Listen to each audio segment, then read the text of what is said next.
Okay, good evening, gentlemen. I think we're all here and live. Okay, good evening and welcome to the Cadets Visual Designers Past and Present webinar. My name is John Bilby. We have on the call Bobby Jones, we have Tony Hall, Mark Sylvester, Jeff Sacktig. We should also have Daryl Pemberton. He's currently in a meeting with his school districts down in Texas regarding COVID, hoping to have him on the call about halfway through tonight. It gives me great pleasure to be able to start this call tonight. I am in England, hence my accent. Those that don't know me, as you can see from the clock behind me, it's 1 a.m. here. So please bear with me if I start to fade out at 3 a.m. if we're still on the call at that point. I'm going to start by thanking our sponsors. I'm going to read out a little article that they've sent in, which is Ultimate Drill Book. Ultimate Drill Book is a proud sponsor of the Cadets and the Cadets live presentation. Co-founders Luke and Josh Gall have a unique relationship with the Corps as alumni, having marched with us in the early and mid 2000s. Additionally, their brother Jacob Gall is also an alumni of the Corps and the current battery caption supervisor. I'd also like to thank tonight Denise Bonfiglio, Director and CEO of the Cadets, for supporting these webinars, and to Justin Moore, COO, for setting up the Zoom broadcast and the behind-the-scenes technology. Next Tuesday, July 21st, there is another visual webinar to look forward to, hosted by Jeff Sacktig and again myself. Our guests are Michael Gaines, Richard Hinshaw, John Vanderkoff and Leon May. Really looking forward to that one, of course, as well. Absolute legends of our activity. On July 28th, we'll also have another C Brass webinar hosted by Matt Stratton, Dr. Matt Stratton, with several living legacy brass caption managers from the Cadets. The 34th store is open for all. There's plenty of gear, instruments, uniforms, you name it is there. Please log on to the 34 store at 34store.org.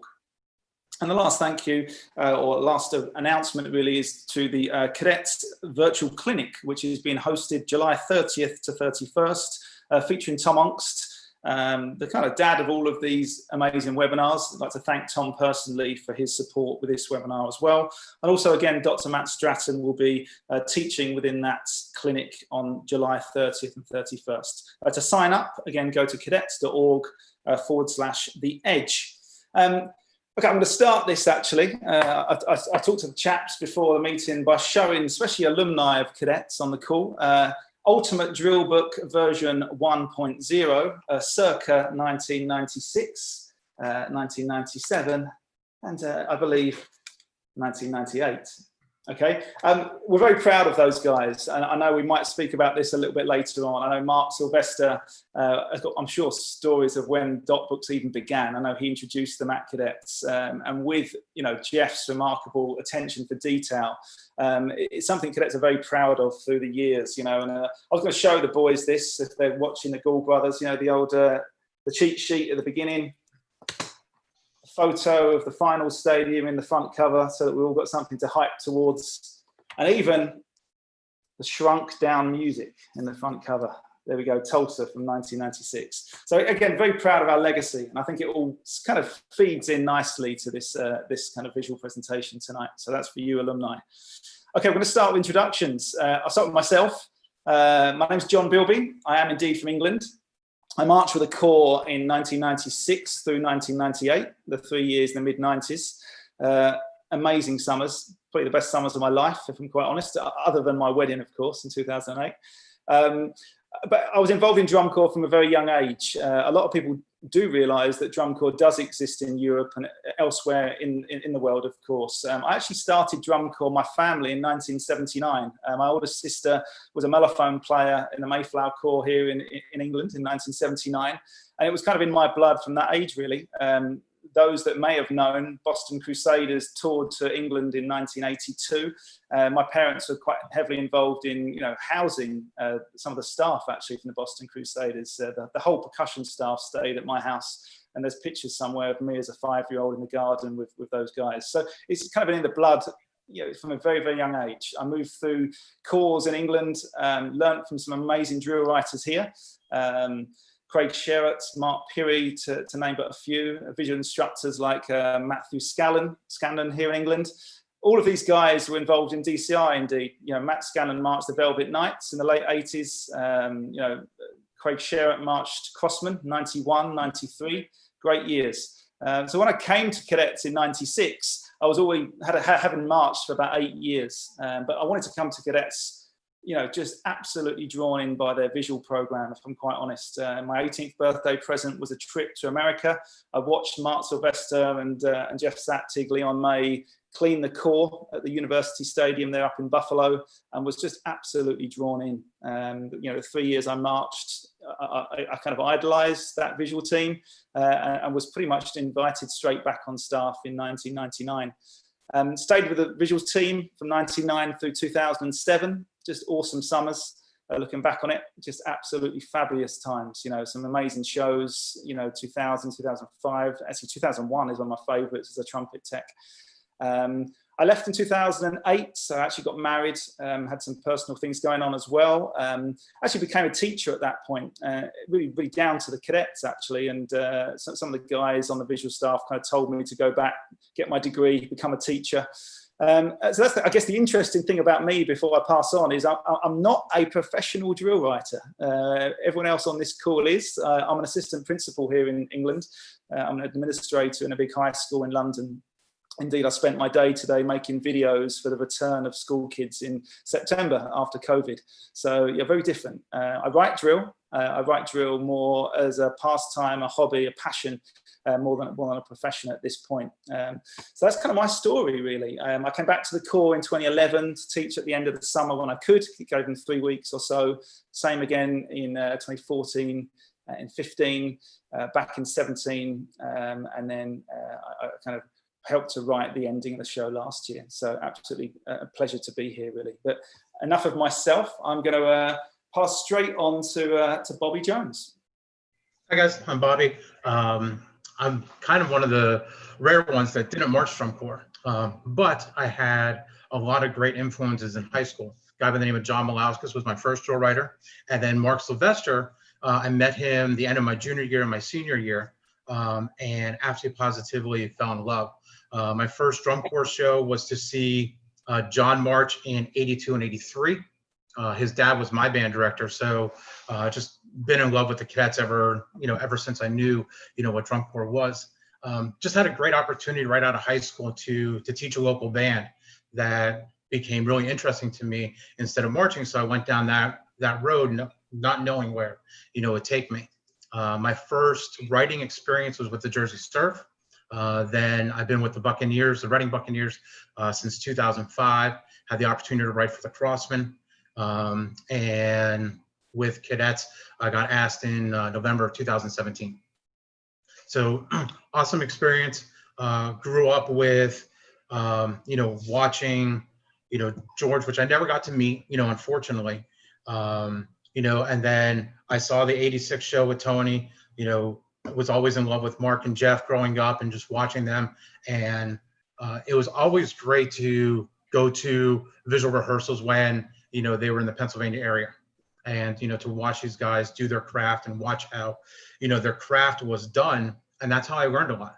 I just learned by just watching, how they would manipulate, lines and people. And, it was pretty awesome. One of my favorite shows that Mark did actually was with the Skyriders in 1987. And, just the color guard there and the staging, the color guard was so uniquely different for that time, and just taught me a lot and got me really interested in, in theater and, more of, the arts. So honored to be here. Thank you, Cadets and Ultimate Drill Book, for having us. And, I had a great experience in 2017 and 18. Yeah, thanks, Bobby. I know we caught up earlier this week and we talked about that Skyriders show, and we talked about the similarities of that West Side Story, the black and the white uniforms, compared to what Jeff had to do in the Angels and Demons show, very, very similar, decades on. And also interestingly, which I didn't realize, that you live in the kind of New Jersey area bordering Bergenfield and Garfield. Is that correct? Live right on the border of Bergenfield and Garfield, in a town called Hawthorne, New Jersey. Yeah, amazing. So, my neighbors are the Caballeros. Yeah, absolutely. You go to Lake Lehman? that where you went? Yes, I went to Lake Lehman. Yes. I remember Lake Lehman. Yes. Yeah, I was with Hanover area when you started at Pocono Mountain, a little Group 1 band from, from that same area. Yes. Yeah, we used to watch Pocono Mountain drill on the bus. Jeff used to show us that crazy drill they used to do. They used to do drill moves before the cadets, I believe. There was one or two that I tried with them before I, brought to the cadets. I know Mark did that before with Piscataway, but yeah, it's one of the, playing grounds with it. You could develop some ideas. So Darryl is not on the call yet. If any alumni are out there, why don't you message him on Facebook or something and see if he's got his phone on in that training session down in Texas and get him on the call. But yeah, over to you, Jeff. Jeff Saktic. Yeah, hey guys, Jeff Saktic here. Similar to John, I've been involved with drum corps since I'm a little guy. My parents met in drum corps in the 40s. 1940s. My dad actually competed against the cadets. I have pictures of the two drum corps on retreat and, his drum corps and the cadets in the background. So they were competitors. He was not happy when I decided to join the cadets. He was, he thought I was a traitor for a little bit there, but I started like when I was 9 years old in a local church drum corps. I moved on to, I marched senior corps, Sunrise. They called it senior corps back there, all age corps. The Sunrisers, 83, 85. Actually, Tony Hall wrote the drill. That's how I know Tony from 1985. And then I went on to the cadets. I marched in cadets 4 years as a soprano player. And then very similarly, just as soon as I aged out, I was asked to teach. Did that for a couple of years on the visual staff. And I kind of took over writing in 95. Mark and I worked together for many years. And I wrote the drill for the cadets from 95 to 2015. I did 20 shows for the Corps, 20 years. And I moved on since then. I had to take a year off and take care of my loved one. And I came back to drum corps in 2017. I decided to change it up a little bit, and I went to Carolina Crown. So I'm actually the visual designer for Carolina Crown. But I grew up with the cadets. I marched there. I was adolescent, 17, 18 years old. I spent, this is gonna be my 30th year helping with John as a consultant. That is another cool thing. Denise asked me to kind of be involved for this summer, and my thing was like, I can't. I'm set up. I'm fine. I'll do whatever I can. I can't write the show for the cadets. But I said, hey man, John Bilby's the guy. Let's have the next person here. So like when Mark kind of took me under his wing years ago, I'm returning that same favor. 25 years later, to someone that I taught and someone that I'm close with, and I'm able to kind of mentor him and help him along to the next generation. So I'm extremely proud of that. I'm extremely proud of I'm doing that over again for the people on this call who've done that for me.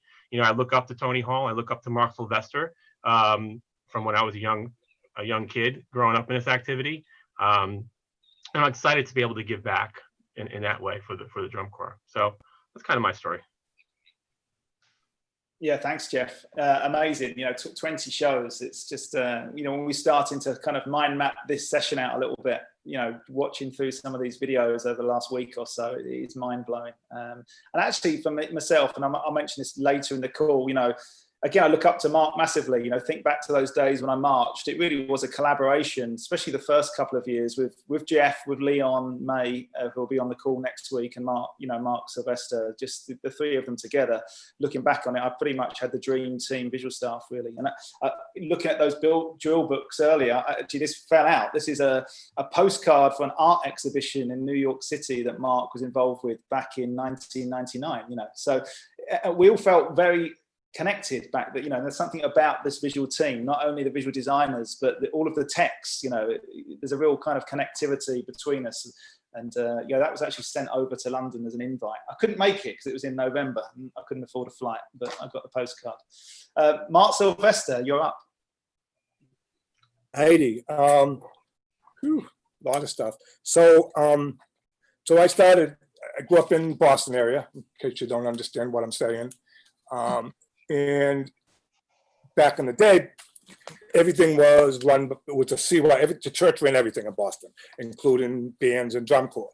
So I was in a church band, a couple of them actually, St. Joe's and Medford. A lot of people came out of that have gone on to be famous in drum corps. A lot of Boston Crusaders came out of St. Joe's, a lot of Lancers. And then I went to this band in Revere, St. Anthony's Revere. And I went there because that was where all the Italian kids were. And it was like, you know, it was like, that's where I needed to be. And so I went there. And so my drill guy back then was this dude who played clarinet in the band and decided he wanted to write band drills. And he was famous in the Boston area from like when he was 17, writing these fucking crazy, these drills. And so that was George Langali, right? That was where I first met him.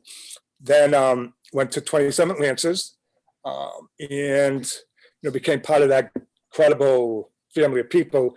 Denise, Peggy, me, George, Jerry. Really, if things had turned out different, I don't think we would ever, that group would have ever left. We would have never left each other. There was no reason to it. We left, so I was at Lancers from the mid 70s. My last year was 81. And the end of 81, true story, the director was kind of pissed at the way things turned out. So he interviewed each one of us in the core hall. And when I came in, I sat down and he looked at me and goes, "Tell me about this gay mafia."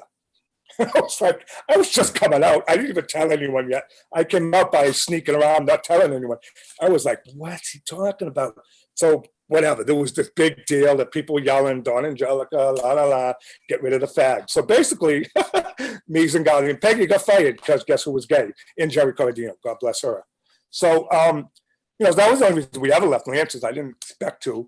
And then George got the gig from to cadets, and actually another one, you know, God bless our George Hopkins, a lot of bad things, but did some fucking good shit. One was, you know, he went against what everyone said, and Don Angelica, big time back in the day, said, "Don't you dare hire him, he's trouble." So of course, George hired him. And so I was surprised, everyone was surprised, because back then, you know, Lancers were like the powerhouse drill guys. There were 100 of great drill guys, John Bodie, you know, list goes on and on and on. So when George went to Lancers, to cadets, he brought me along to be in charge of the program. It was like kind of shocking because I was just like this punk kid from Somerville. You know, I had a big mouth, imagine that. And, you know, but he brought me, and I think it was because of our history at St. Anthony's Band and a little bit of the Italian thing and with Peggy. So, you know, he brought me in, and we went there. It was 81, so it was, let's say, October in 81.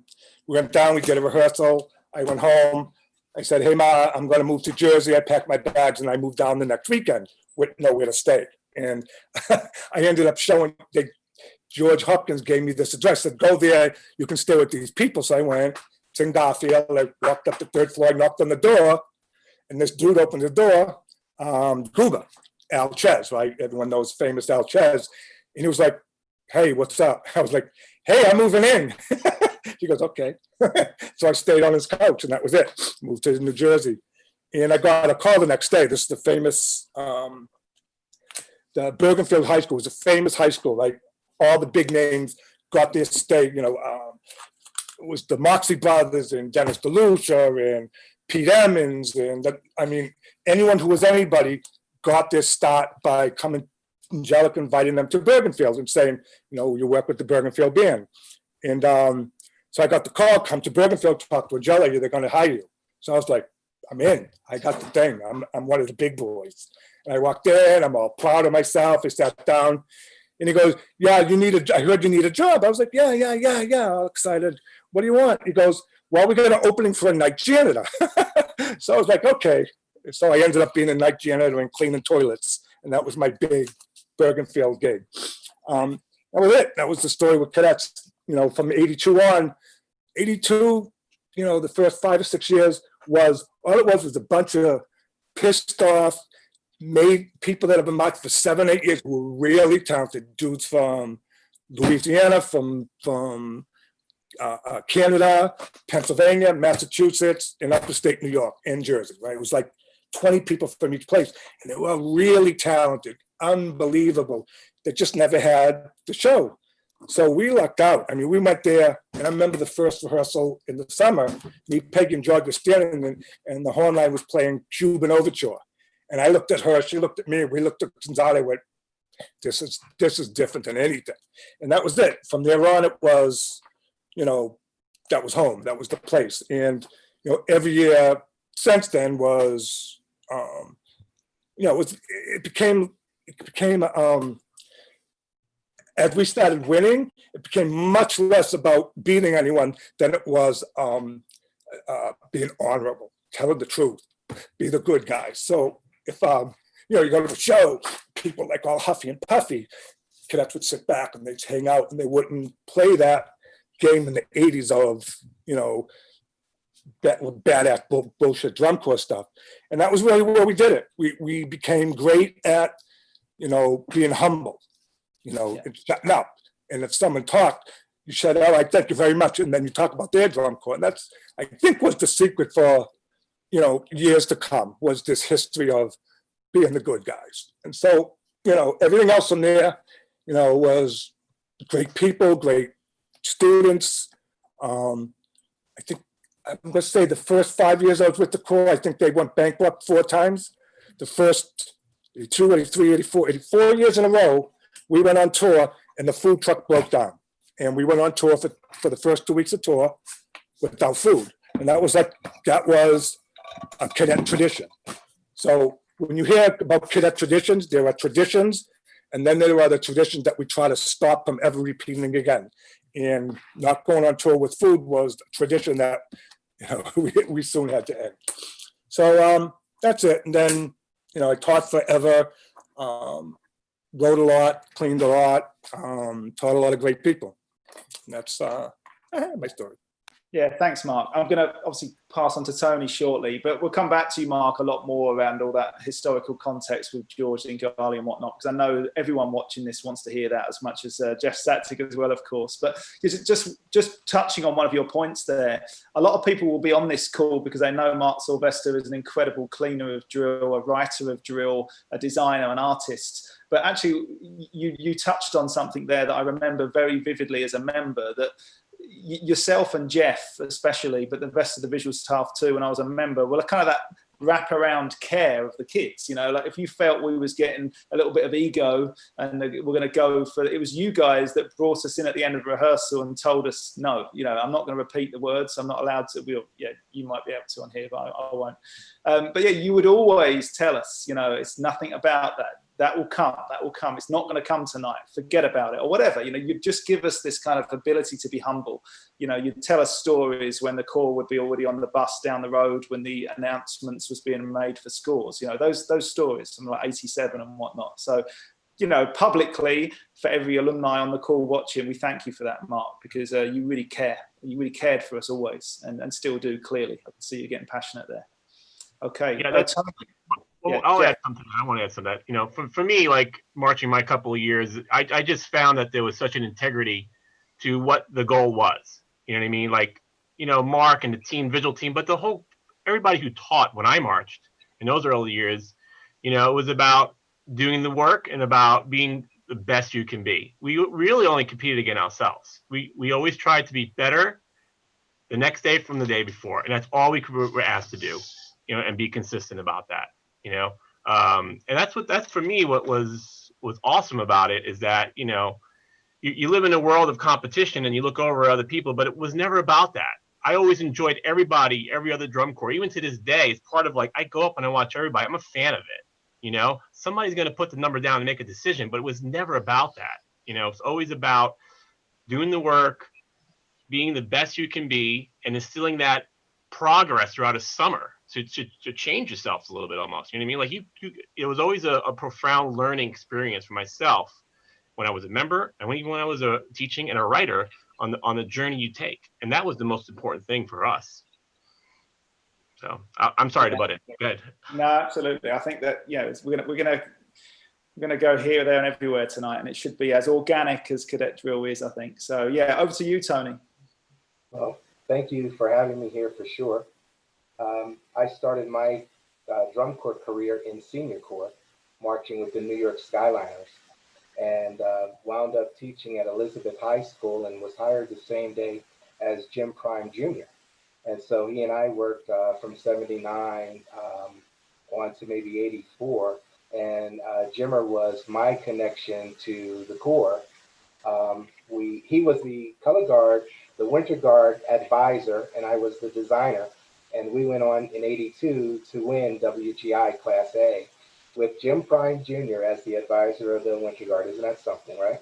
Who was the mother? Who was the lady, the famous lady behind everything? Oh, Nancy Kachera. She was something. Right? So my connection to the Corps was by bringing in Sue Urban, Sadie Vonderkamp, Vonderschmidt, I'm sorry. Mark came in, George came in, we had Cesario down, and that was my connection to the team. And Mark, you started bringing me into some drum corps in the Bronx. What was that? Was that the oh my God, the Lancers? Weren't they the? Was it in '83? And that was fun to learn and to be around, and then getting the call to come into the Corps and actually be a part of some fantastic years. I have just a short story about how I remember that time, and specifically George and Mark together. Recently, I saw that movie, Ford versus Ferrari, and I equate exactly what happened with the drum corps, the cadets, with that movie, with Carol Shelby and Ken Miles being George Zingali and Mark Sylvester, creating this phenomenal machine, and Ford being the working man, the Garfield cadets, and the Blue Devils being Ferrari, and knocking them off, and that's my recollection of how that all came to be, and then getting the call to, by default, I have to say, Mark, to write in '86 when all of you guys abdicated your responsibility. Yeah. The first time I was fired. We got a long list of being fired. Oh Lordy, well, hey, thanks for bringing me along, right? Yeah. Well, that was a strange time for me. Although Jeff said I had done some writing in senior corps, and he was this little kid marching around with the senior drum corps, and he came over with me in '86. We had some phenomenal team of people. John Vanderkoff marched his first year there. Yep. Jeff Gooch was there. I mean, we had some drill designers that came out of that corps and went on to become, pretty damn good. And if memory serves me well, and Jeff, you back this up, that entire year I preached Zingali and Sylvester. Oh yeah. And that's, because it was all about history, similar to what you just said. Let's tell the truth, let's move forward, let's march with integrity. And that's exactly what we did. And so those were good memories for me, for sure. Yeah, that's wonderful. I just realized, Jeff, that you got to march under Tony, George, and Mark. Yeah. That's The 4 years awesome. they marched, there was 3 different designers. That's awesome. I don't know who you love the most, Jeffrey. Oh, don't even go there. I'm going to mute myself. Cheers. I know. It don't matter. Yeah, it's. I was hoping Dowell can make it on the call tonight, because obviously he marched under. He marched Mark's drill, Jeff's drill, and Zingali's drill as well. An '88 longest serving, joint longest serving Garfield cadet with April Gilligan, I believe. If I didn't say April, then I'd be in big trouble. You know that. There's a couple 8 years people that did it. Okay. There's a handful of them. That's just 2. There's plenty out there. Antonellis, we had there's a bunch of them. Yeah, that's awesome. Really and I can see that helmet behind you, Tony. So which years did you march at, teach and design for Phantom Regiment? I started there in '93, and I've been around that group 20 of the last, 20 non-consecutive years. I've had a hand in production of theirs. So Yeah, fantastic. still there right now as their program supervisor. Yeah, a very much respected drum corps for me. Ever since I marched cadets, I very much respected regiment.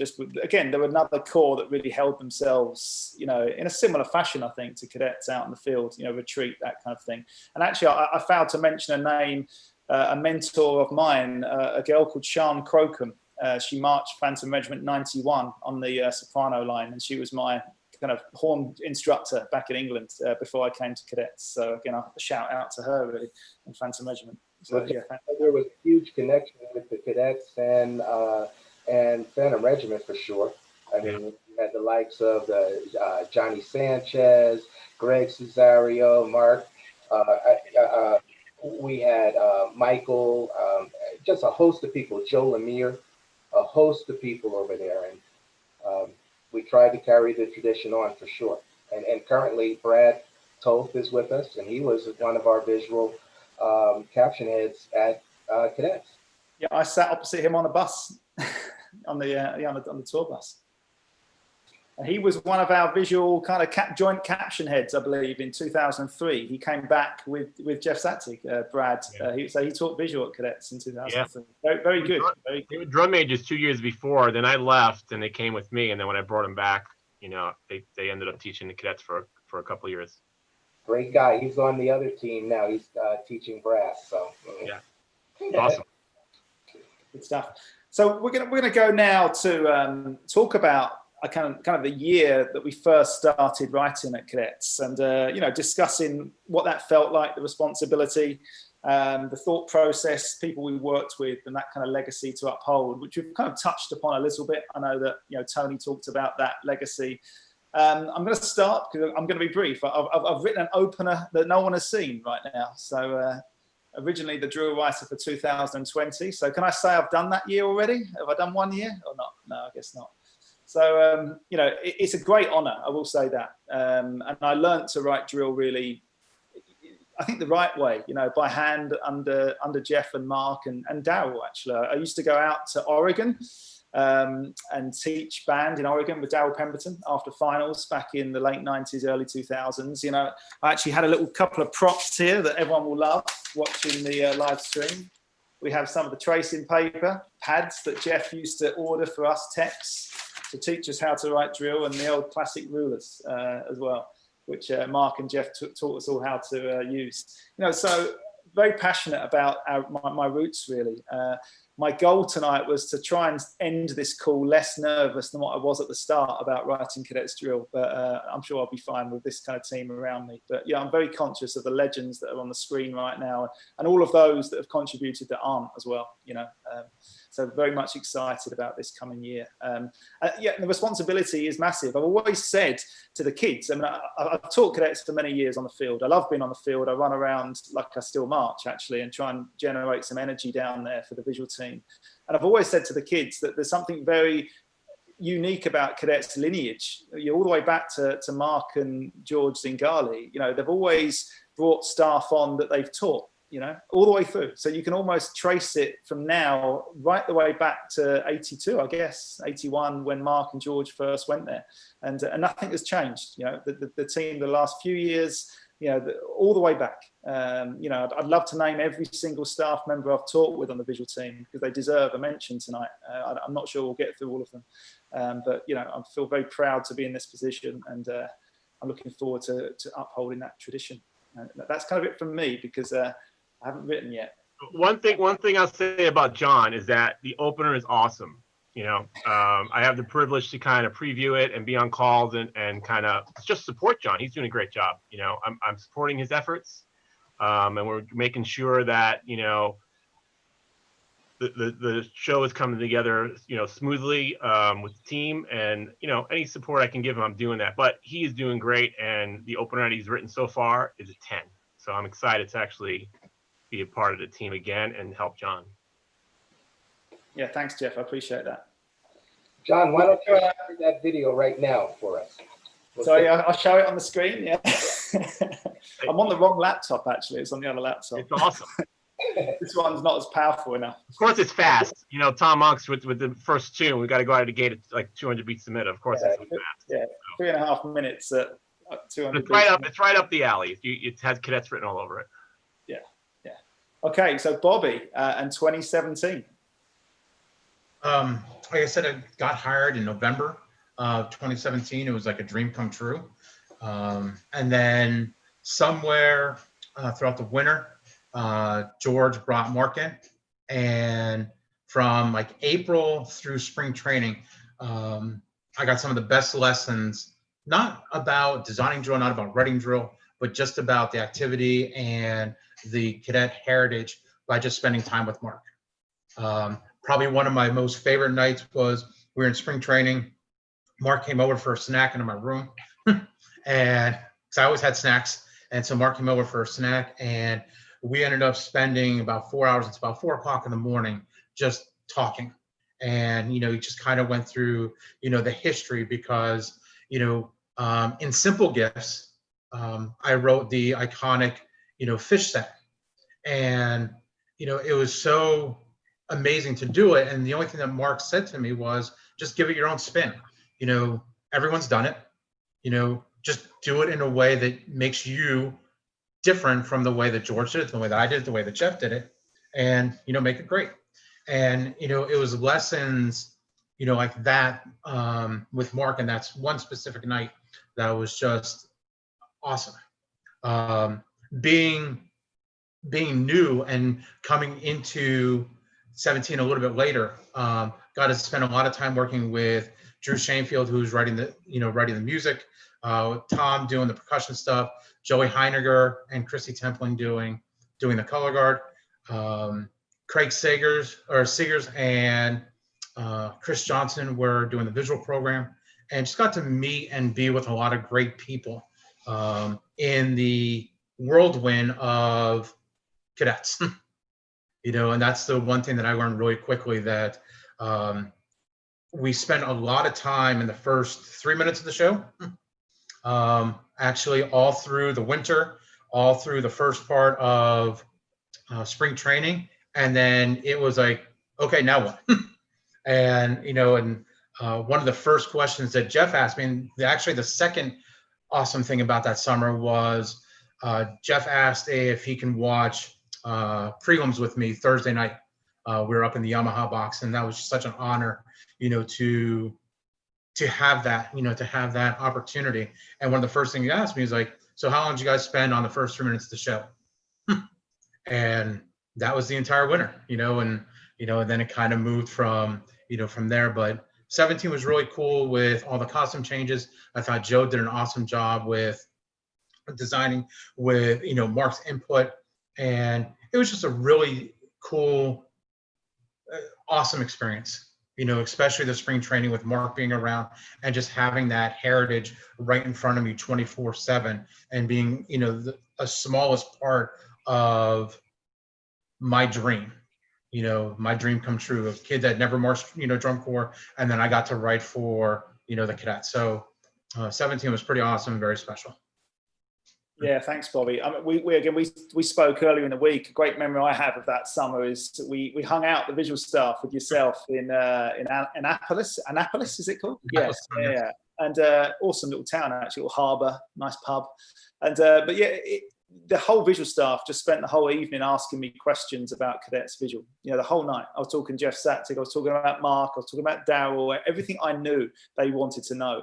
And I guess publicly, I want to thank you, Bobby, because it was yourself, Craig Sellers, and Chris Johnson that asked me to come back actually to clean your drill. So had I not done that, I might not be within that lineage still. So I really appreciate that. And yeah, John, it was awesome. That summer. It was awesome meeting you. Awesome watching you guys work. And the coolest thing was walking around the corner and somebody said, "Oh, John Bilby's finally here," and there you are with the stick of truth, just cleaning dots, just marking people's spots off, teaching kids what 2.5 means. It was just very, very, very cool. Yeah, it's good stuff. Yeah, really good stuff. Yeah, thank you, Bobby. So Jeff, we're gonna go to you next, and again in Daryl's absence, we're going to talk about 1995, a particular favourite of mine, and so much to talk about, I think, with that show. A show that I actually think still stands today. It's a real groundbreaking show. Honestly. I got there. That was my first ever trip out of the UK. For my 18th birthday, I had a flight to America. I touched down in Buffalo, and there I was at the University Stadium watching you guys rehearse. And that show is just phenomenal. So talk us through what that was like. Well, I'll lead up to that a little bit. That was my first year, like fully writing the drill from the beginning.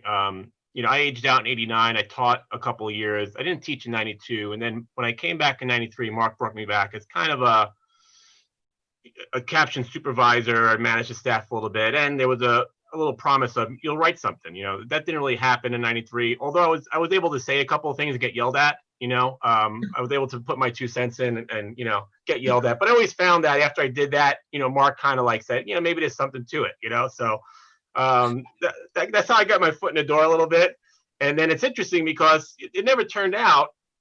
And then I ended up, Tony Hall actually asked me if I'd be interested in coming to the Phantom Regiment, and I didn't do that. So I stuck around 94 thinking Mark's like, this year you're going to write some more. And it didn't really transpire, but, I was able to say some more things and get yelled at, and which was good. So I felt like I was learning. I was dotting stuff, so it was an education that I think, was good for me. And then after that 94 year, it was pretty much, I was so close to going to Phantom Regiment in 95. Leon and I were both going. Doug was the drum major. Doug Rutherford, who was the drum major that I marched with at cadets and stuff, he was the director of Phantom. So we were ready to go because we just felt like what we were doing and what our voices were at the time, we were young kids, whatever. So it didn't turn out. I kind of stuck with the home team because that's where I was at. And Mark was like, no, seriously, I do not want to write anymore. You are going to write the show. I think he's the only one that kind of said that to me. I don't know if the rest of the group believed that was going to happen, but that's how it transpired. So that's how I got to become the writer to Corps in 95. And actually, the biggest thing is why I stuck it out there to do that was I ran a winter guard, the Crimson Kings from Chinatown, New York. And, just moving them about, George said, what can I do for you in your winter guard to make you stay at the cadets? And I said, can you handle all my transportation? So he was nice enough to do all the transportation for my winter guard with the sheriff's bus, So that was part of the incentive of took care of my winter issues and problems as I was, creating, winter guard. And that's how I ended up actually being at the cadets. But 95 for me, it was such an honor to be able to kind of take on that responsibility. Believe me, when I marched those 4 years, I looked up to George Zingali, Mark Sylvester. And, as Mark had me on his team, as I was charting shows with them, I really felt like I was, learning and growing. And so it was an honor for me to take over the writing responsibilities. And I was really nervous about it. I actually moved into Mark's house probably about 2 or 3 weeks before spring training because I didn't want to mess this up. There was a lot of egos in the room. Okay. Mark, George Hopkins, Tom Ungst, April. I mean, come on. There's and then this is the first guy doing it. So my thought was I need to do this better than the guy before me and more efficient if I'm going to keep my job because, that's kind of how I felt about it. And believe me, I wanted to take the next step. I wanted to kind of move the mark from George Mark to me. I wanted to kind of push it in a direction that it was going. And it felt like, it was comfortable to happen. Mark he never looked over my shoulder. He was very supportive. He never said you have to do X, Y, and Z. He said, hey, how's it going? Let me see the charts. He actually said, you want me to dot something for you? And I did. And he dotted one page, burnt the edge of the page, and he spilled coffee on it. That was the last page Mark dotted. That started, I'm an anal guy to begin with, but that started the process of no one touching Nobody touches my charts, And I'll also say, as I was charting for Mark a few years, I would kind of Mark would tell me when I first tuned, I just put in the dots in, I don't know what I'm doing. I put it 2.5, 2, okay. And then at some point, Mark goes, hey, are you measuring this? I go, what do you mean? Am I measuring it? You gotta make sure people can get there. Oh, am I supposed to check your work? Okay, so all right. So I started to kind of get involved with getting my hands dirty with that. And I put the legend in, I would put whose spacing was what and give more information to the kids. Because I remember when I marched, the rule was when you get a piece of drill paper, you're supposed to take the top piece off and then measure interval so you know what it was for every page. So with the dot book, the drill book, all the pages have to have tears on the corner because it was different sizes when you printed it. So you had to take, it had to be, when you check your book, if you didn't have it ripped off, your book got thrown away. So I figured, let me give more information to the student so we can kind of move along at a quicker pace, And I think the first opener I wrote, we learned in one rehearsal which was a lot different than it was prior to that. I just figured I was going to make sure I dotted the I's and crossed the T's and made sure that there are little errors in what I was putting out there, so we can kind of produce it, for the first time. But I was extremely honored to be able to do that. I was in a room full of heavy hitters, and I just wanted to kind of duck my head and like please everybody. So I listened a lot and I wrote a lot of notes, and I kind of serviced what I thought best with the drum corps. And always there was people to support me around there saying like, you should maybe think of this. And I really think of my time there with Mark as a collaboration. Mark was there half the years I was there, and we worked together as a team, bouncing off ideas. Mark had a ton of ideas, probably, a lot of them were logistically impossible, but we listened, and I found the ones that were right. And I kind of worked through those. And the same thing with me, I would throw out things to Mark, and Mark would say, yeah, you got to go follow that. You got to finish that out, and we'll fix the music to make that happen, or we'll do that. One thing, the 2005 show, I remember the ballad, Mark wanted to be a wedding. And I said, I think it should be a chess match. I think it should be about strategy. So we kind of fought about it for a little bit. Well, not really, we talked back and forth. And then he realized how it kind of fit in the show. And he was like, that sounds cool. Let's kind of develop that idea.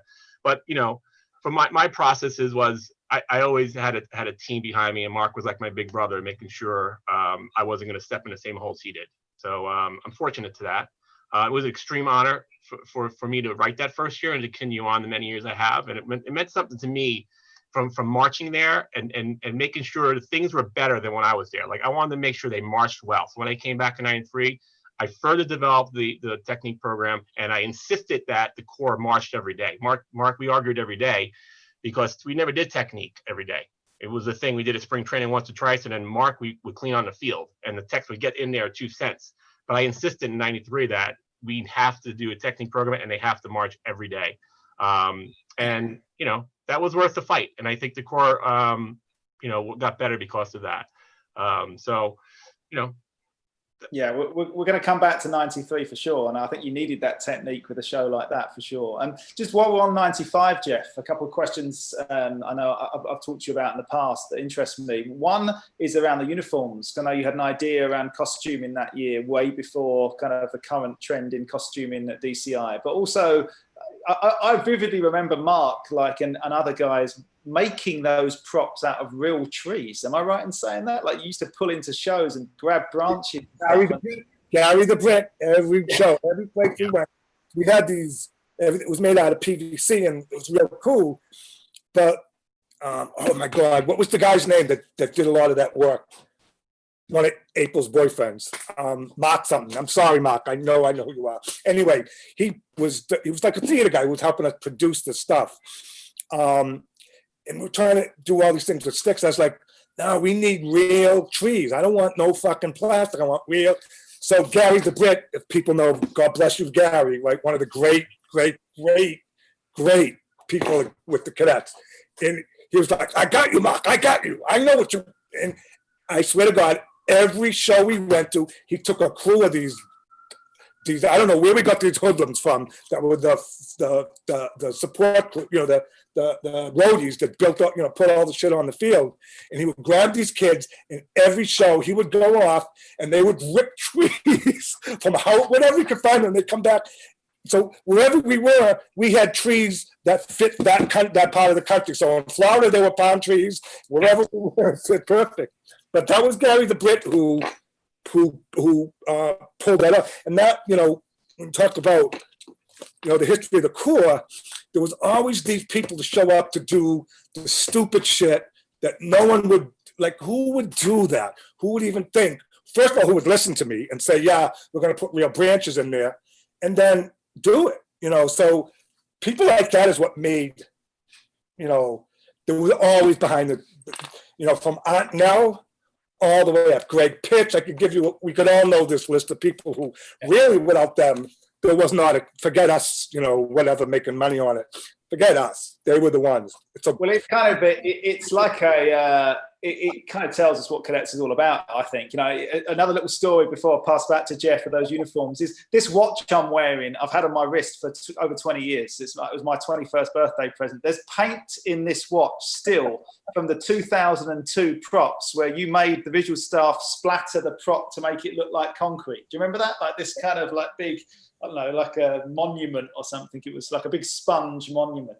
And I swear there's still paint in my watch to this day where we're kind of there splattering it with paintbrushes. But there you go. That's kind of what we do. Make it work, right? Whatever it takes. Yep. Jeff, back to you with these uniforms and costuming. Well, I mean, the Mark and Greg and kind of put together, you know, that show was about, there was townspeople. The Color Guard were all townspeople, and that show was very story driven, and we really wanted the whole Corps to look like that. We wanted the whole Corps to be a town. There was a town scene in the back, you know, there was a church, and there was you know, trees all over, and we made it a park. The whole thing was like a park scene, you know, and we really wanted to kind of get that feel. So like we had the thought back then to kind of break away from a traditional drum corps uniform to have, you know, character driven people, townspeople. We never did it because there was an alumni thing that we thought would backfire, and there was whole sorts of slew of things where, you know, we thought it would not be the right thing to do for the drum corps, you know. So we didn't do that, but and we've talked about that many times over the years. You know, that was one of the first ones that we talked about, I believe. But it's interesting, like where the activity has gone to, that you know, that's now the norm, I guess, right? You know, yeah. So I think it was going to take the step forward. You know, we really were going to break it down. It's like there was a dentist, there was a mailman, there was, you know, that's what the Guard was. They were all versions of life that you see in midtown, in a modern Midwestern town. You know, that's what we wanted to costume the whole Corps in. I was keen to talk about that, Jeff, because watching all the cadet videos myself in the prep for this call, I was watching how Mark used to kind of costume the Color Guard from around 1990, I guess, 1990, 91. That was a change. It was a big change, actually. And I felt that 95 show, the Color Guard, was a kind of culmination of all of that. But I genuinely think, and maybe I'm too old school, but I think that 95 show right now, if you put it in all multi-costuming across the whole Corps and performed it, it would be very modern. You know, it was just, I think it was a real kind of a groundbreaking show at the time. Plus it was, you know, doing set design 20 years before it became, now you can't do drum corps without a set design. Yeah. Not possible. Back then, no one, who could care less? And I remember my favorite part about, this is where I knew Jeff knew he had it, was, so, you know, we would talk about where to place the trees. I remember, and we're mapping it out, and he's like, look, put the trees wherever the fuck, I'm just writing the drill, and they're just going to have to get through the trees and the bench, and that's it. And he didn't even bother worrying about it. And, you know, where I would have been like, oh, I would have gone out of my mind. Jeff just was like, you know what? I'm not going to let that get in the way. I'm just going to write drill. And if you're going to move your trees, move your goddamn trees. I'm writing the drill. And somehow they did all that stuff in, I mean, you just wrote drill, and we just made the pathways and the things go through it. And it was, you know, it was pretty amazing. I just used it as like, that's what I was going to work with, you know. And actually, if you remember, Mark, prior to that, I wrote for Lindenhurst High School, and we did Into the Woods show because they were a small band, and we were like, what can we do to make it spice it up a little bit? So I had these little, they were bush, they weren't trees because they couldn't have trees. So we had these like bushes kind of on the field just to give it a different look. And I remember that was one of the jumping points of, hey, let's expand that, you know, and with the show, but really I just kind of placed them where they were on the page. I put them on every page, and we wrote by hand that, so every page I wrote had them on there, and we were committed to that's where they were, and we worked within that environment. And that's one of the things I think, even from that early on. I mean, 96 we dealt with big props, right? 97 we didn't have anything. You know, we talked about 98 having Stonehenge props all over, but we didn't really jump on that thing. But it was all about what we were going to do to create the mood we wanted. And I never saw it as an obstacle. I saw it as a you know, a way to create, you know, in space. So it never hindered what I was going to do. Yeah. that kind of answers one of our questions that's come in, actually. Mason, a recent alumni, has asked about writing for small bands, but you kind of answered it there, actually, I think, with the way that you set up the field and you create that space, and you use your props wisely, really, to create that space. I'm going to move on to Mark and 1989. And actually, it still stands as one of my top 3 ever cadet shows. Again, go back to what Mark said. I don't even know where they came, 5th or 6th or something, 5th maybe, but I really don't care. That show to me is just, again, groundbreaking, phenomenal show. Mark in his first year, I believe, in drill. Tom Ongston his first year writing the percussion. And I watched it tonight again for about the thousandth time. And it's still mind-blowing to me, add-on drill, all of the stuff, free form, the slow motion stuff, straight off Broadway. Yeah, amazing. So Mark, how was it in your first year in 1989? It was, well, it's funny because actually, went on for another year or two, because Jim Prime and Donnie Van Doren and Tom Hannum, and then Zangari all were with Star. So this happened from 89 on through 90. I think 90 was when they were all there. And it was, the big deal was it was the students against the mentors, because it was all the guys who wrote before and then left the Corps. And then me and Tommy were like, oh, all right, I don't know, let's go, we'll do it. It's kind of, and same thing, my class, one of my favorite all times. We took over from these guys, and there was always going to be that little bit of, I'll show them, because, that's part of what it was about. 89 was, I got the job actually, because George was getting a little bit crazy, Zangari, and no one knew at the time because he was sick, right? And no one knew. So 88, he really started to lose it. I wasn't sure what was going on. Like what, he was crazy, but 88 was a little big. And so Hupp was like, will you write the drill? I says, no, write the drill what? George it said, if he's not here, I'm not here. That's it. No, there's none of that. So it wasn't, but then George ended up really getting sick and having to go back to Boston. So I just I was left. It was late in the season. There wasn't a chance to really get anyone else. And I'd written, written for Skyriders, Dutch Boys. I did a bunch of cool stuff with a lot of stuff that became cadet things later. Suncoast Sound. So, I was ready to write, and kind of Jeffrey hit on it. It's kind of like I was not going to compete with Zangari and what Gonzalez was, what his things were. So where I saw the weakness was in color guard staging. I felt like that's where I could bring something to the table that would be different, unique, because I'm not going to I was never really the big drill move guy. I was the guy who made the cool pictures in between. And I remember what's the second ballad, I Dreamed a Dream. I forget which one it was. There was, and there were these 3 sets, and it went free form to picture. It was all done to the musical phrase, the way this, oh my God, I'm awful with names. There's a kid from Connecticut, was the mellophone soloist. Ken. Yeah, he was good. We had so many. Lisa Circus, Barbara Moreau. My God, the mellow. Anyway, he was one of the special ones. And so I just wrote it to the way he phrased it, the way he took a breath, and I would make a picture. And I remember it was like 3 or 4 sets. Yeah. And it took me 3. This was one of the only times I dotted my own drill, probably in the history. Was because I didn't know how to tell anyone. I didn't know what to do. It took me 3 weeks to write 3 pages of drill because I measured every single person and then to this page and had to make up space. It was really complicated. And when it came down, I remember, so this was, one of my famous stories. We were in 89, this was in the year in DCI, the DCI meetings. And, so it was a bunch of us together. And I remember it was Steve Brubaker and John Brazali and Giorgio, and Giorgio was kind of saying what each one was great at, and John this and that. And I was like, this looks spooky to me. I tried to back away, I don't know what this is. And then I remember, and people will deny the story, but I swear to God, he pointed to me and he goes, and you have too many transitions.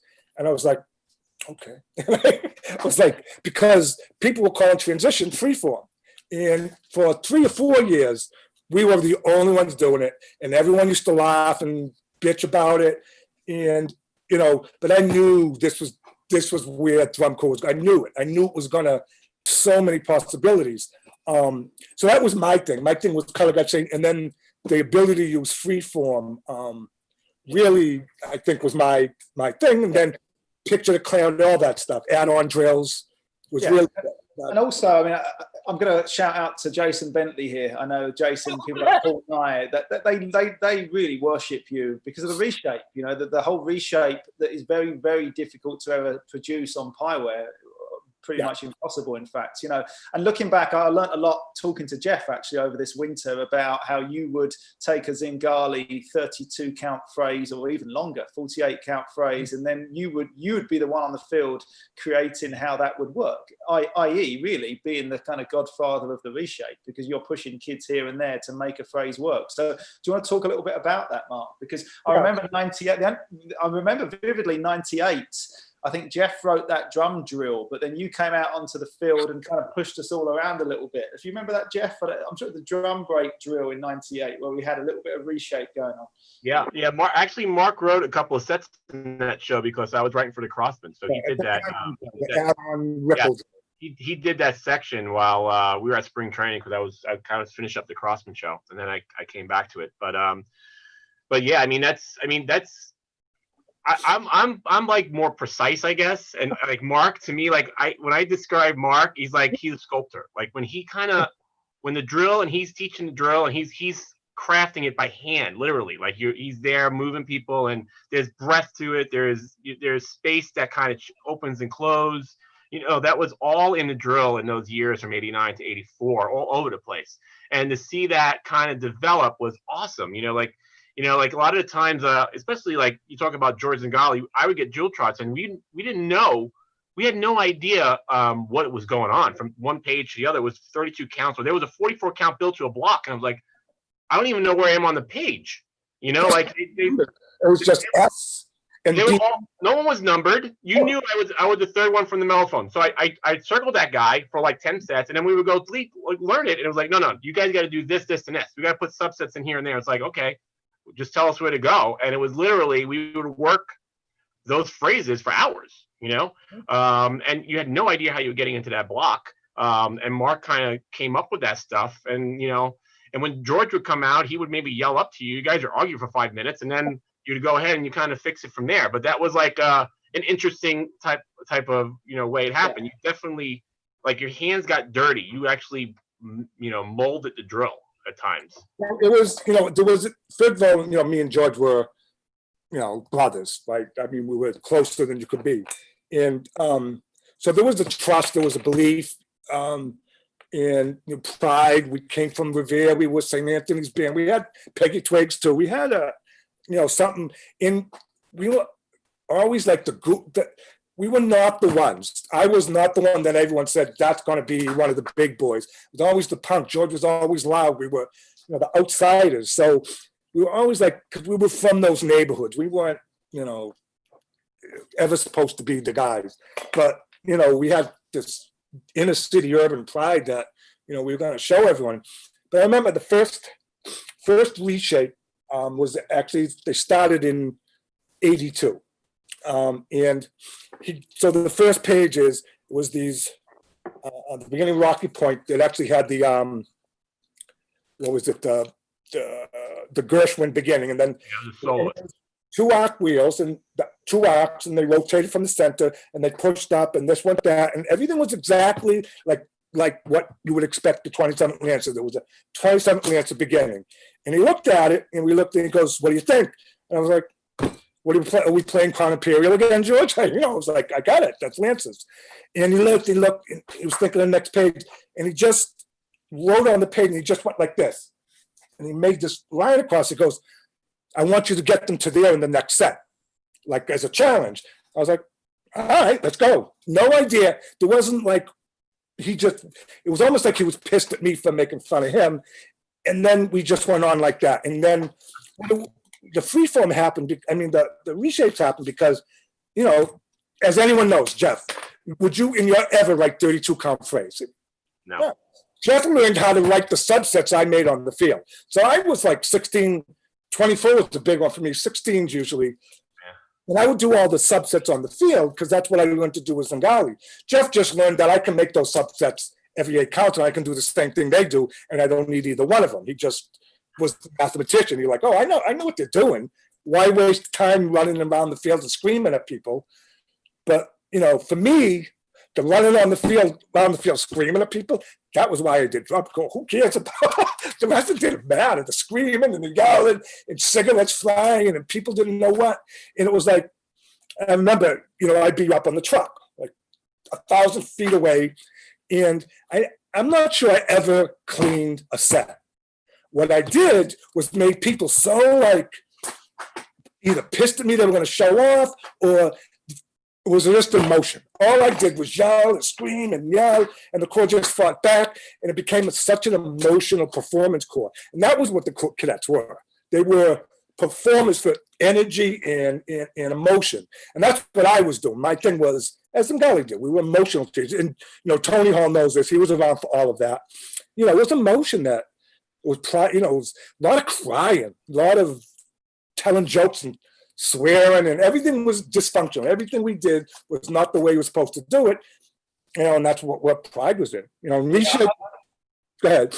Yeah, it just reminds me there, as you speak, I've never really thought about it like that. But that drum break in that 98 show, it was like, because you created this massive long phrase into that next session where we put our horns up and played. I remember you coming out on the field and it was me and Jana were next to each other in that drum solo. Like, I guess Mike Esham and Jason Bentley a little bit further down, like Lee Bello and Tyson Addy. You just kind of like looked at the people that you knew how you just say, Jana, John, how far are you going to get here? Yep. And we kind of did this massive arc, like 8 counts to our left and then 8 counts back round to our right and then huge 16 counts backfield.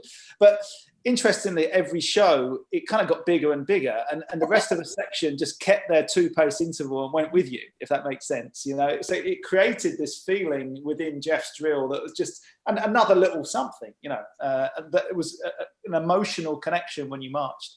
Well, all the drills that when I was there, when Zingari was there, the corps owned all those drills. It wasn't like, it was all about watching people and seeing who could go where and forming around it. The technique was the same thing. People, the technique was me watching kids and seeing who could do it the best and then do it like Eric, do it like this one, let me stand up, the back legs, the straight legs.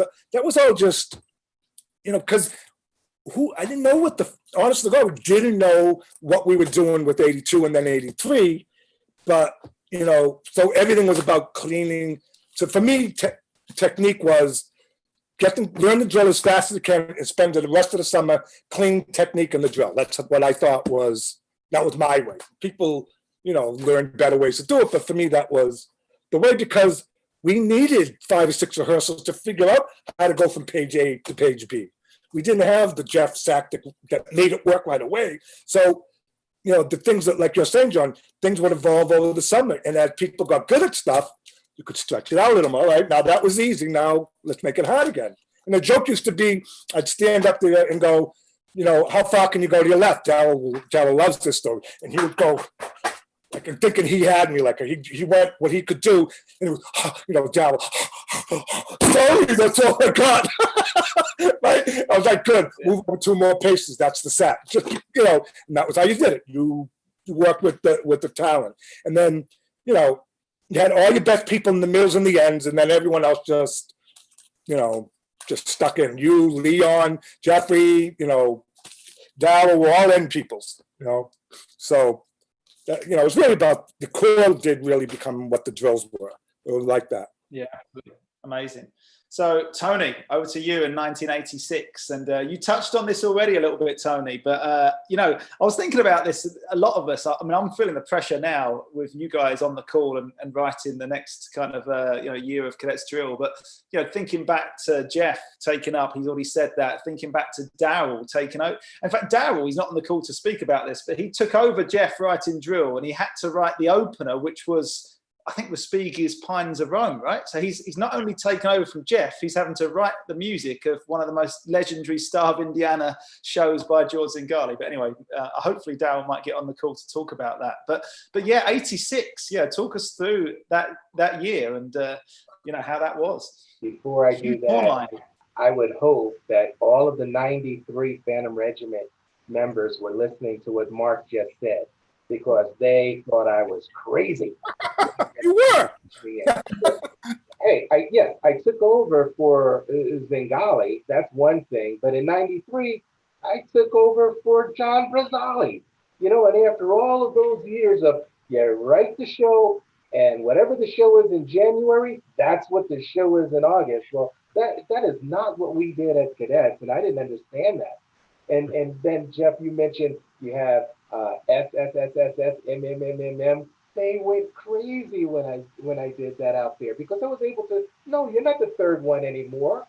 You're the fifth one now because of how you get there. And I truly do believe that they created the show. And the same thing happened with the cadets in 86. Now, there was one piece of this that I look back on and say, I didn't have the good fortune of having you over my shoulder, Mark, or having George over my shoulder, but I did have some good people around me for sure. Tommy Strachan, Joe Lemire, Johnny Sanchez, Grant Russ. I mean, I had some really great people around me in those years, but I also had good memories of things that we had done in the past with the cadets that I was trying to hold true to, and trying to make sure that, okay, this is how they would do it, or this is how we would put this on the field. So a lot of our design process was very similar to what I just heard, but we did have some hiccups along the way. One of them was we didn't have uniforms for the first, couple of weeks. Remember that, Jeff? We wore jackets, right? Yeah, they didn't, like the core of those 2 years, 85, they got new jackets, and in 86, they got new pants. So in the beginning of the year, we didn't have any pants. So the same thing happened in 85 too, right, Mark? You didn't have jackets for the first couple of shows, right? That's what. We never had We never had enough of anything in those. Yeah, well, those two years, the Corps went out with painter's hat and their Corps jacket on for about a week. 86 horns too. We forgot about that part. The biggest thing for Tony was they took away its biggest strength visually was the ability to use a color guard, because when you get 12 people, whatever it is, the whole show, it wasn't even a color guard. It was impossible to pull that off. And you did a good job for sure with what they had, but what we were looking for in that day, it was almost impossible to say that could compete against anybody else. And God bless us, coming in fourth place. That was that was amazing all by itself. But 84 horns. 84 horns. And in a world where we had always written for 64. So 80 horns today is no big deal. That's what we do. But in those days, it was so hard, especially when a lot of the 85 horn line members went somewhere else. So we started in a hole there, and then added more horn players that just didn't know our style and had to learn. And as you just said, we cut the color guard down. Not to mention the Statue of Liberty. And the amount of time that took out of our rehearsal process. So there were a lot of things against us, but I could never have asked for anything better than the members that I had that year and what they accomplished from the beginning of the year to the end of that year. And that still gives me chills to today of what we were able to accomplish. And God bless them all, It was just an amazing thing. Tony, that was my first year, and just trying to survive. I have, my recollections are limited to my own personal trying to survive. But I did go back and watch that show again. It came up actually on Facebook a few weeks ago as well, and there was a lot of cool things in there, like the size of the horn line. Like you also use like second and third. I remember this. Second and third trumpets were also, they picked up some flags at some point or some banners, and they kind of changed the texture of the field. The cymbal players picked up flags and spun with the color guard at one point, and they even picked up drums and played it during the drum thing. We had a flub section. Yeah, So there was a lot of cool things in that show that I didn't realize, back when I was doing it, because again, like I was just trying to survive. But looking for what it was and how it was in that time frame, 1986, what drum corps was like, what the corps was trying to do was definitely in a different direction than what everybody was doing. And I think you're probably correct in saying that. I do know from hearing from the members, there's a big age out in '85. It was a large age out group, and there was an add on the extra horn players, and the talent base was probably less than subpar than what it used to be. That drum corps fought though. I mean, it was holy smokes, they fought. That was one of the hardest working group of people that I've ever been associated with. Yeah. And then you take that, and it was Michael Klesch's first year writing. He and I together. 85. Yeah, he wrote And 85. He wrote 85? Yeah. All right, so then when he came in on board with that show, remember, we were doing Prelude, Fugues, and Riffs. And Yeah. I spent the fall and the winter working that out in my head. And Waterfront was going to be the simple one, Yeah. So I wasn't spending too much time thinking about that. And for us to cut that late in the year and Right. put in Christopher Street, which a lot of people say it didn't fit, but I could see the connection. Well, that was the year they cut down from 85 to 86. They cut the length of the show down from a max of 13 to 11 and a half. So that Prelude, Fuse, and Lift was too long. Like Waterfront was like 7 minutes, I think. I have to dig through my my boxes of drill to find what I wrote for Prelude, Fuse, and Riff. I never got to Yeah. put the field We in. learned some stuff. I remember. So it was pretty damn good, and it was just a phenomenal year. Some really great things happened. Jeff, you had a solo that year. I did. Tuba. How did you get picked for that? I don't remember. And put that soprano mouthpiece in that contra. Yep. That's pretty cool. And Yep. and John Vanderkopf was the point on the Death Star moving He was. across the field. So Yep. I mean, some pretty significant things happened that year.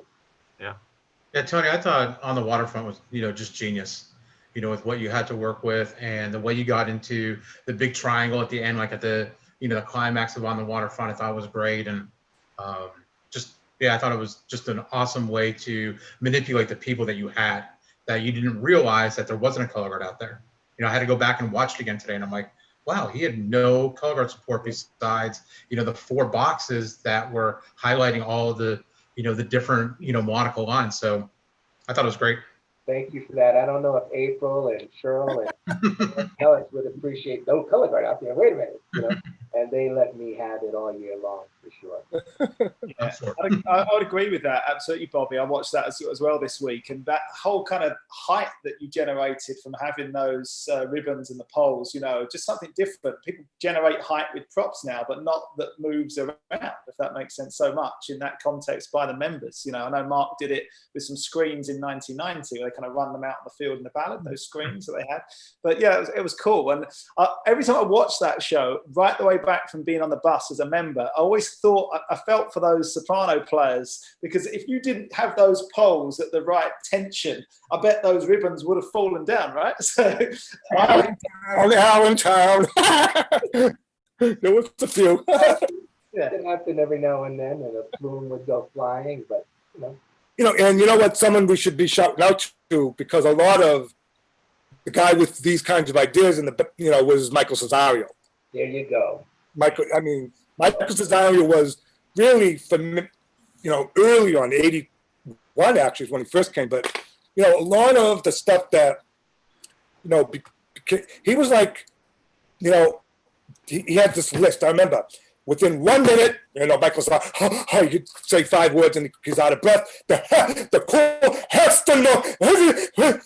I was like, well, I don't know what he's saying, George, but you better do something after the first minute because he's going to yell at us. So, but he had like these things you have to have a standing on in 1 minute. You have to have this, and he had all these designs and really taught us about how to flow and how to move through time. You know, we could stage it, but he had the design. He really had the idea of flow and musicality and you know, like the ribbons, the 86 or 84 horn line. Those are all Michael's design. Those are all him finding a way to be unique. And he is that person still today. And Yeah. that's the amazing piece about it. Well, I think Remember the as we move into the next part of this kind of session, Mark, you know, and you can touch back on this now, because I think my next question was going to be to you and Jeff before we get into some years here, you know, to start talking about some individual years. The question was like, what is that cadet visual style? Like, where does that come from? Obviously Zingari, but, you know, I think just the idea of being innovative and being unique is, you know, I always watch that George Zingari video that floats around on the internet of him giving some kind of like university speech. I don't know what it is, where it is, but, you know, he just talks about the abstract versus the literal, and just, you know, the fact that you just have to be innovative, or why do it kind of thing, you know? Yeah, well, the funny part is, you know, I remember that, you know, that video very well. And, you know, I love him, right? My heart and soul. He was so full of shit in that thing. He would just say stuff. He was an entertainer. He was a performer. He was in front of people, and he just entertained. Nothing he said had anything to do with anything I heard him talk about when we sat down to drill. I mean, things, right? But really, he was just, and that's how he taught. That's how we all, you know, you get us in front of a bunch of kids. It's entertainment time. Let's perform. And so, you know, that video is funny for how full of shit he was in that video. But you watch the people, and they were mesmerized. Every word out of his mouth, it was like Jesus Christ was on the, you know, he had that way. He could make people truly believe everything he said was the most genius thing I'd ever heard. That was his talent. And, you know, he backed it up with a lot of good stuff. So, you know, we did have that. But, you know, sorry, George, but they know. What we said before, Mark, you're both great teachers. You know, I'm going to say that publicly again now. You know, yes, you're designers. That's why we're here tonight talking. But you and Mark, you and George. Sorry, I never met him. I wish I did. But clearly, just from what I have heard from everybody, you're just phenomenal teachers. You know, that you get kids eating out your hands, doing these things that no one else has ever done. Really, it was just emotion and pride. It was just, you know, make people believe that was the thing. The Corps really believed they were Superman. They really believed they could do what no one else could do. And so you had to keep coming up with it. You know, each year, someone had to back up because the Corps was ready for something big. You know, Tony, you know, the stuff you did in 86 was absolutely the step up of, oh yeah, you think that was hard? Watch this one. And I'll never forget that first, I don't know if it was the fifth, that big block on the side, on the number 2 side, with everything on that stupid angle, like 21.5 angle. It was like, that is the stupidest block I've ever seen because it's too hard. Who's going to clean that? Yeah, it was stupid. There was no, I don't know, whatever it was 22.5 I don't know what the angles were. I just know everyone went, that's fucking stupid. But, you know, that's who they were. You were going to prove we were going to clean this stupid block that no one else would ever think of doing. And it was, you know, just one more step in it. That was my favorite from that year. Yeah, you know, Mark, I'll add on to that. Like when I was a member, though, like we were led that way, though. You guys definitely led us with the passion. You know, like you said, it was all entertaining, and you were committed. It was a 4-hour drill block, and you weren't stopping. Like it wasn't like we had to shake you off the scaffolding to get a drink of water. But like you were so passionate about making sure to get the work done. You know what I mean? To make sure that we were great, and a lot of that was by the people that were in front of us, you know, in all sections, like the people who taught brass and visual and stuff. At that time, in those 80s, you did it because you were led to do it, you know? Like the thing was, like you say, like, how far can we go? Like, you used to say, how far can you get? And the answer, everybody would say, how far do you want me to go? You know, we threw it back to you. Like, where do you want me to go? We'll get there, no matter what. We'll do it, you know? But I think that was the energy you guys put out to us, and we all bought in. I mean, like it was a different time. You shut up and you listened, and you kind of figured things out. There wasn't questions. Like you didn't like question anything. It's like you jumped in wholeheartedly, and you kind of went for a ride. you know? So that was you guys doing that too. We gave it back because you gave it to us. Yeah, it was a game. It was, but it was a, you know, it was, everything was a challenge. Everything was, you know, how hard can it be? How hard can we work? You know, and I laugh, I mean, all the way through my entire career, right up to the Colts, is I just never gave water breaks, and it had nothing to do with I was mean. It was the last thing in my mind. I wasn't trying to hurt anyone. I just never thought of it. When I was in front of a corps and we were working, I was having the time of my life every count. So why go get a drink? I never drank. It's not like I was sitting there drinking gallons of water. I was as dehydrated as anyone, but why? Why would you drink when you could keep marching? And that was it. I really never came in my mind until, you know, the Corps came up with ways. They just get jokes, and they would, when the Corps asked for a drink, I never said no. But it was like, they didn't ask for a lot of them either. That was good. Yeah, Mark, you know, I've talked to Jeff about this recently, that I feel very proud that it was the visual team, and it come from your passion in those 80s that led the day. Because if you came out of a 4-hour visual block on fire, energy-wise, then you went to sectionals like that, you went to ensemble like that. So always visual was the start of the day, and it was your passion, and we all tried to learn from that. Jeff's passion, Dow's passion, you know, I'm hoping mine, and Mike Fanning and everyone else that's taught. You start the day with that drive so that the Corps is on fire, you know, come the evening. So, you know, there's something to be said for that. Well, there was a lot of, like, someone asked the question, I was going through the thing, someone asked the question, and this comes up all the time, why the right foot? You know, what was, you know, and there used to be all these artistic things, and and a lot of it was this, and it was that. And it was because we were learning Jeremiah, right? Yeah. And that was, at that point, I was like, me and George were fighting. Something was going on. We weren't talking. So I refused to look at a page of drill. So I didn't look at one count of drill. I didn't know any of the counts. I didn't know the music. And I went on the field and taught it, looking at it for the first time. No, I didn't know that everything was dot, dot, dot, dot, dot, dot. Every phrase was a different way to count.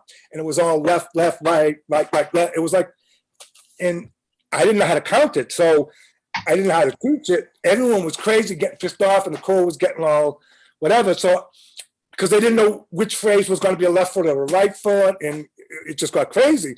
So I remember, you know, I was pissed off. The Corps was being whatever, pissy.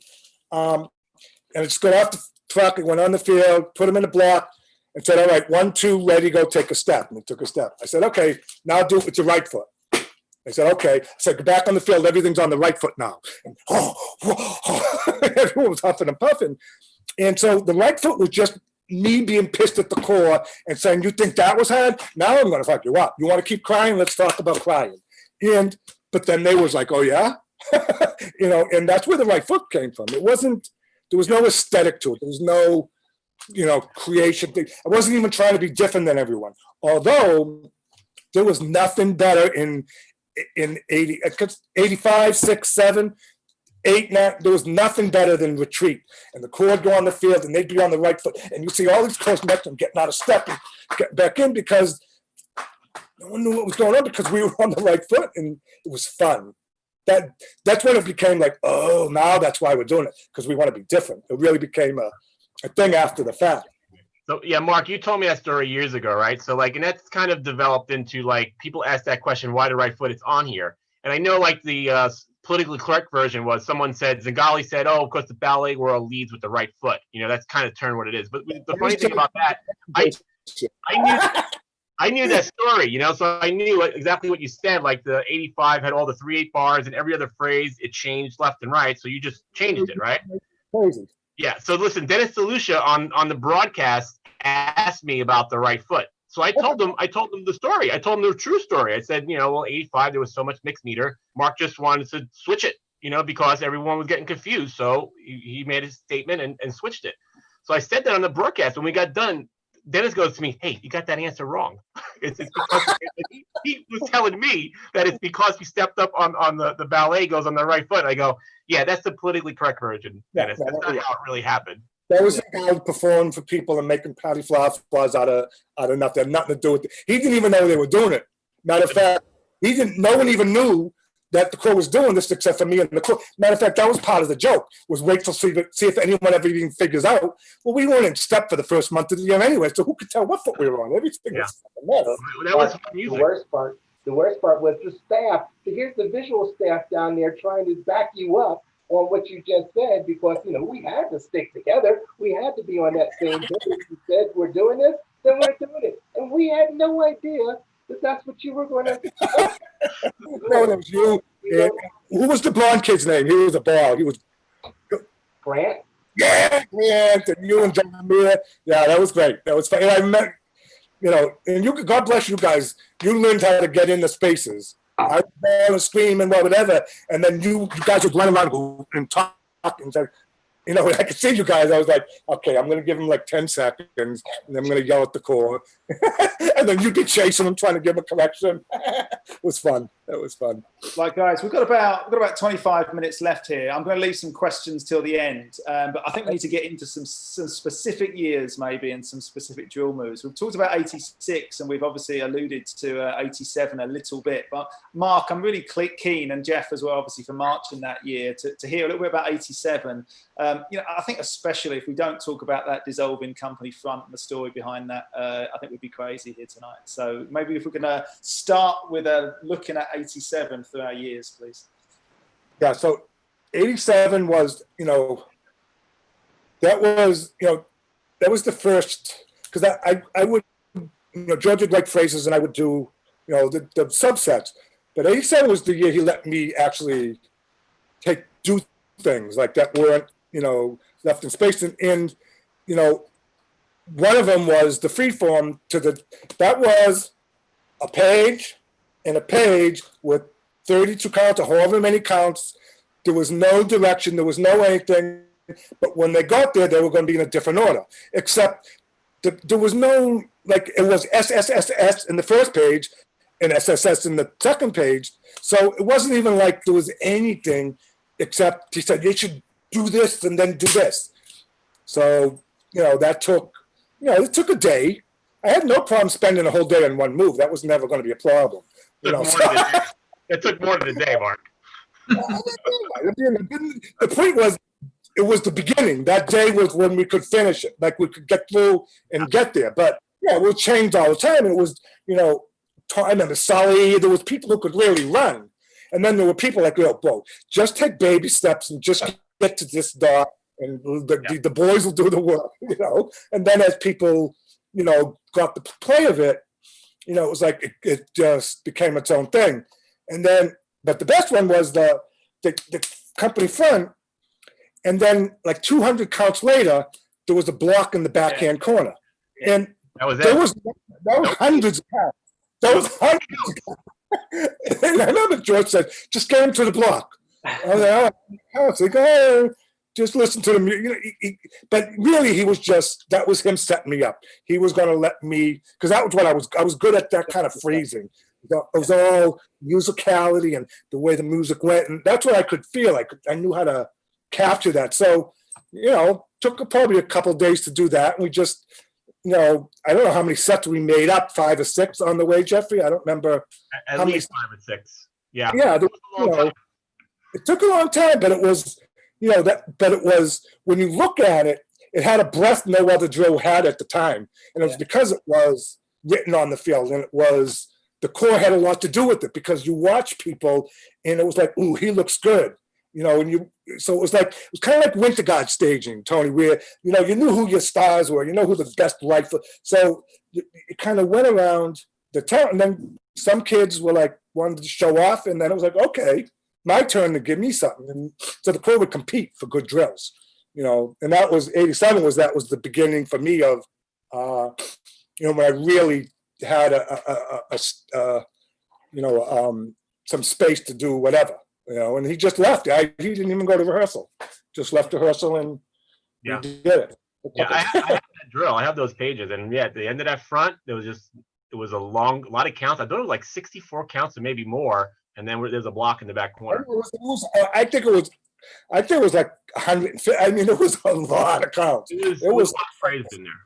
Yeah, it was. And that was the kind of stuff that was, there was a lot of yelling and screaming. It was bloody. That was not like, there was nothing educational about the way that was taught. It was, it was a football team. We were like yelling and pushing, and kids were falling, and but you came off the field bloody, and you felt like you had a good rehearsal. I always love that ending because I think a lot of designers are kind of worried about doing a sort of down ending, if that makes sense. They always want to finish on a high. That show had this ridiculous company front that just everybody was, just one of the most epic endings to the company front. And then the ending suited that. It was, just awesome. Just one of those, it's very hard to ever. Mike Clutch and Tom Hannum too. The music was so beautiful. There was such an elegant, the way it was phrased and the tonalities and the way Michael would capture the kind of texture changes that Copeland did, because he only had brass, but, he was able to somehow get that. He was able to get that musicality of it. So the drill just followed the music. It was really, what it sounded like is what it looked like, I think. And that was, but the music, pretty much, I could say for all of us, the music really helped the drills a lot. There was some good mellow music going on that was like, honestly, some of the drills I think anyone could have wrote to those music because the emotions of them, no one could. We're going to fast forward, Mark, a little bit here. Or Jeff, go ahead. Sorry. No, go ahead. Let's move it on. Good. Yeah, I mean, just obviously we talked about 89, your first year with the Corps, then through 90, World Championship year, and your second year writing, another phenomenal show. I was watching that again tonight, actually, with some add-on drill there at the end, and that whole fancy free section where they break into free form. Oh yeah, that was. And then back into, it was just awesome, But then, talk us through that era really, because moving towards 91 and 92. Yeah, that was the end of 90. We were like, every show, he would do some new drill to the end, and then I would do one, and we were like trying to one up each other. So really that was the gallop, right? That was the song, and it was, that was all the free form to picture. That was, again, Michael Clutch with amazing, he wrote the way he wrote the book, it was like second trumpets in first mellophone together, and the thirds and like he made these odd mixtures of the music, baritone, lead baritones and second mellophone, whatever the groupings were. Nothing made sense, and it was impossible. So you had to, come up with a way, and it was really based. The music made those things. That was a lot of that. But 90 was very conversational. Very conversational at the end there, like how the voices interjected over and on top of each other, and we you really picked that up with how you kind of staged that on each side of the field with different color guard elements too. That's the other thing that you added to that to really make the dimension of that, everything around house. Yeah. Was it a year that the music changed late in the season? Were you using the mask for that whole year? Yeah, that was. Matter of fact, that was the mask. Yeah, that was part of it. In May? Yeah. June. We changed the show in June. The gallop got added later in the season, but even the opening, we were playing all mass, so the part we kept became the second tune. And then, the Candide went before it, so I just kept some of the mass stuff and then wrote the first song and got into the second, and then, we went on. Yeah, that was another one, 90 was another, 94 was another one. George Hopkins did not know how to add time to music. So instead of writing 60 seconds to a minute, he wrote 100 seconds to a minute. He just did it in hundreds. So we were writing a 20-minute show in 94. And we'd already written like 3 songs. I was like, we got 7 more. I don't know what's going on. And then me and Jay timed it. I was like, mother, this is 20. It was literally a 20-minute show. So we had to yank out 7 minutes and put it together while we were in spring training. And Mike Clash, everyone, Jay, all the rearranging. But there was always a dysfunction behind something. It was always like we had to overcome some stupidity. And that's what Jeff brought. Jeff brought, get rid of the stupidity, all right? I'm going to take all the stupid things that you guys do and think is so great, and I'm just going to make it. And when you screw it up, I'm going to stop, and I'm not going to write until you guys get your act together. And when you tell me what the change is, then I'll write. So Jeff made. I hated being a timekeeper. I actually would go, this stuff is way too long. So I did that. It's funny because people ask me like some of the things I say, and it's endearing. It's a joke, but it's endearing. I say the best thing ever I learned is what not to do. People talk not to do. That's the biggest lesson I've learned out of some of my early years with the Corps. Yeah. Hey, so listen, Mark. I think we'll go overtime here a bit, guys, if you don't mind. I think Tom went overtime with Paul Rennick a little bit, so we're going to do that tonight, I think. Mark, listen, if we don't talk about the whole Singer years, I'm going to probably have 1,000 emails tomorrow, like, having a go at me for that. So let's talk 92, 93. Let's talk the whole thing. I mean, for me, it's about you was challenging the members physically there. I think to a level in 93 that has never actually been. It's never been hit again, actually. I don't think we've ever gone back to the kind of, the demand on the individual. I guess we can talk about what Jeff said, Jeff demanding technique in rehearsals to make sure you could cope with that. But also, to have actually Tony Hall on the call here, because that Phantom show 93 was phenomenal, and obviously Star of Indiana as well. So it's quite an amazing era in visual for drum corps in that 92, 93 season. Mark, before you go on, I want to remind you of something that happened at the beginning of 93. Uh-huh. You got John Vanderkopf and myself together, and the three of us went to see Sunday in the Park with George. You remember that? Yeah, well, yeah. Yeah.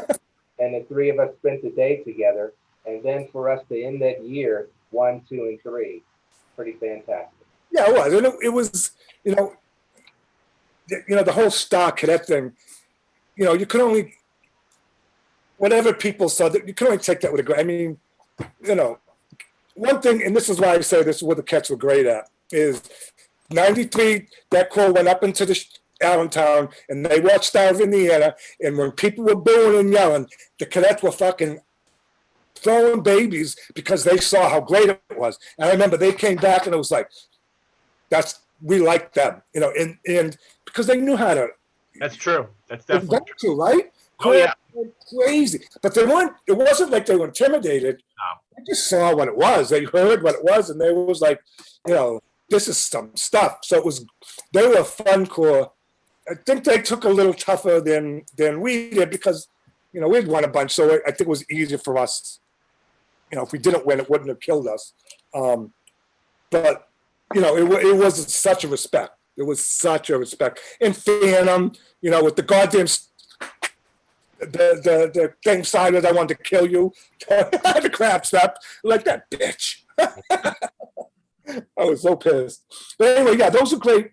It was tough music. It was, it was really the epitome. It was my, the end of my stuff of like I remember 92 when the add-on drill, that wasn't add-on music. I listened to the music and I was like, and it was just one, Michael wrote this one phrase and Tom wrote that, and it was beautiful. And I was like, oh, what if just the mellophones played and then the trumpets? And so I just wrote it that way. And then we went to the field. I kind of told Tom and Michael that the music had to be changed. And then I ran away because Tom was throwing shit and Michael was, and George was like, I don't know what to do. It's written now. We got to do something. So, they fixed it. But, there was a lot of the ideas were always coming. Like I never planned. It was always as we wrote, the stuff would come. And it was, a lot of that, a lot of the add-on drill stuff. The freeform add-on at the end of 93 was that. Well, you were crafting visual thoughts, and then like you had to get some of the music to fit some of those thoughts. You know what I mean? Like was kind of part of that happening. Plus there was, I think, was it 93 was Jay's first year. Yeah. So, I'm pissed because, I was supposed to write, me and Michael Clash, George and Jimmer. Like George and Jimmer they were it. They were a team. They were the best, music drill team. So Michael Clash was mine. It was like, that's my Jim Prime. And we were really good together. So, when he left 93, I was like, George, we had this meeting with Jay Bocook. I was like, I ain't writing with that Hoboken, whatever, this hee-haw guy from North Carolina. Are you kidding me? I'm going to eat him up. And then, that was said with Jay Bocook. His shit was great. But, it was great writers. It was always great writers. I didn't know how Interesting. 93 was going to be any better than 92. I judged that show several times in TCE, and I just thought it can't ever be beat. This is phenomenal right here, right? Came the Perilous Skies, and then to come out in 93. Whew. Holy Yeah, 92 was just, it was the next version of 92 was the first of that idea. Yeah. You know, there's a lot of stuff that never made it to the field. 92, there was supposed to be a whole show before that first set was not the beginning of the show. So it was supposed to be this thing with kites flying in and Tom Smith.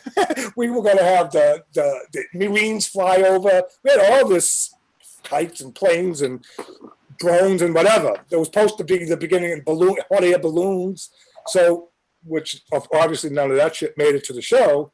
So, you know, that was like 92 was all these ideas that never made it. 93 was, here's where all these ideas are going to make it this year. It was much more planned out. Well, we touched on it a little while ago, but the costuming for the Guard those 2 years, I think, was again groundbreaking, 92, 93. Yeah. Those color guards were great.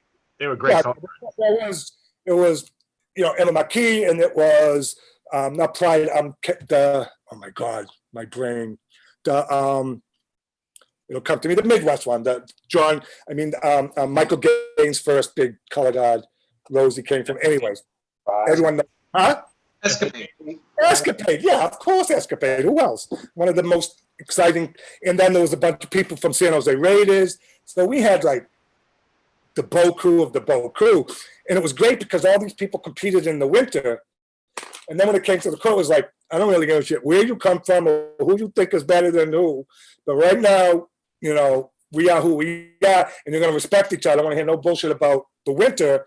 And it was really fun because there were people, very talented people from a lot of major winter guards who got to be with each other for a year or 2 years, or whatever it was. Jennifer, Rosie, I mean, you know, on and on and on. So that was the powerhouse. The color guards were crazy. And again, you know, we were spending in that time $300 to $500 a person for costumes. Like the Corps had no money; it all went to color guard costumes. We didn't eat, we didn't do a lot, although we started eating pretty good. But really, all the money went to the costumes. You know, and again, you know, 20 years later, what color guard goes out there without some fabulous, you know, intricate design costume? You know, that was, you know, those years, and that was me and April and Greg actually didn't do the costumes though. That was the fun Not part. 2 years. Yeah, he started prior, but then after. Yeah, the guy from New York. He came, but he was always behind it. I always went to Greg. Nothing. Yeah. The crew never did anything that Greg Lugola didn't have something to do with, because he was another. You know, we didn't go there, but '89 was this goofball with big ears and skinny whatever.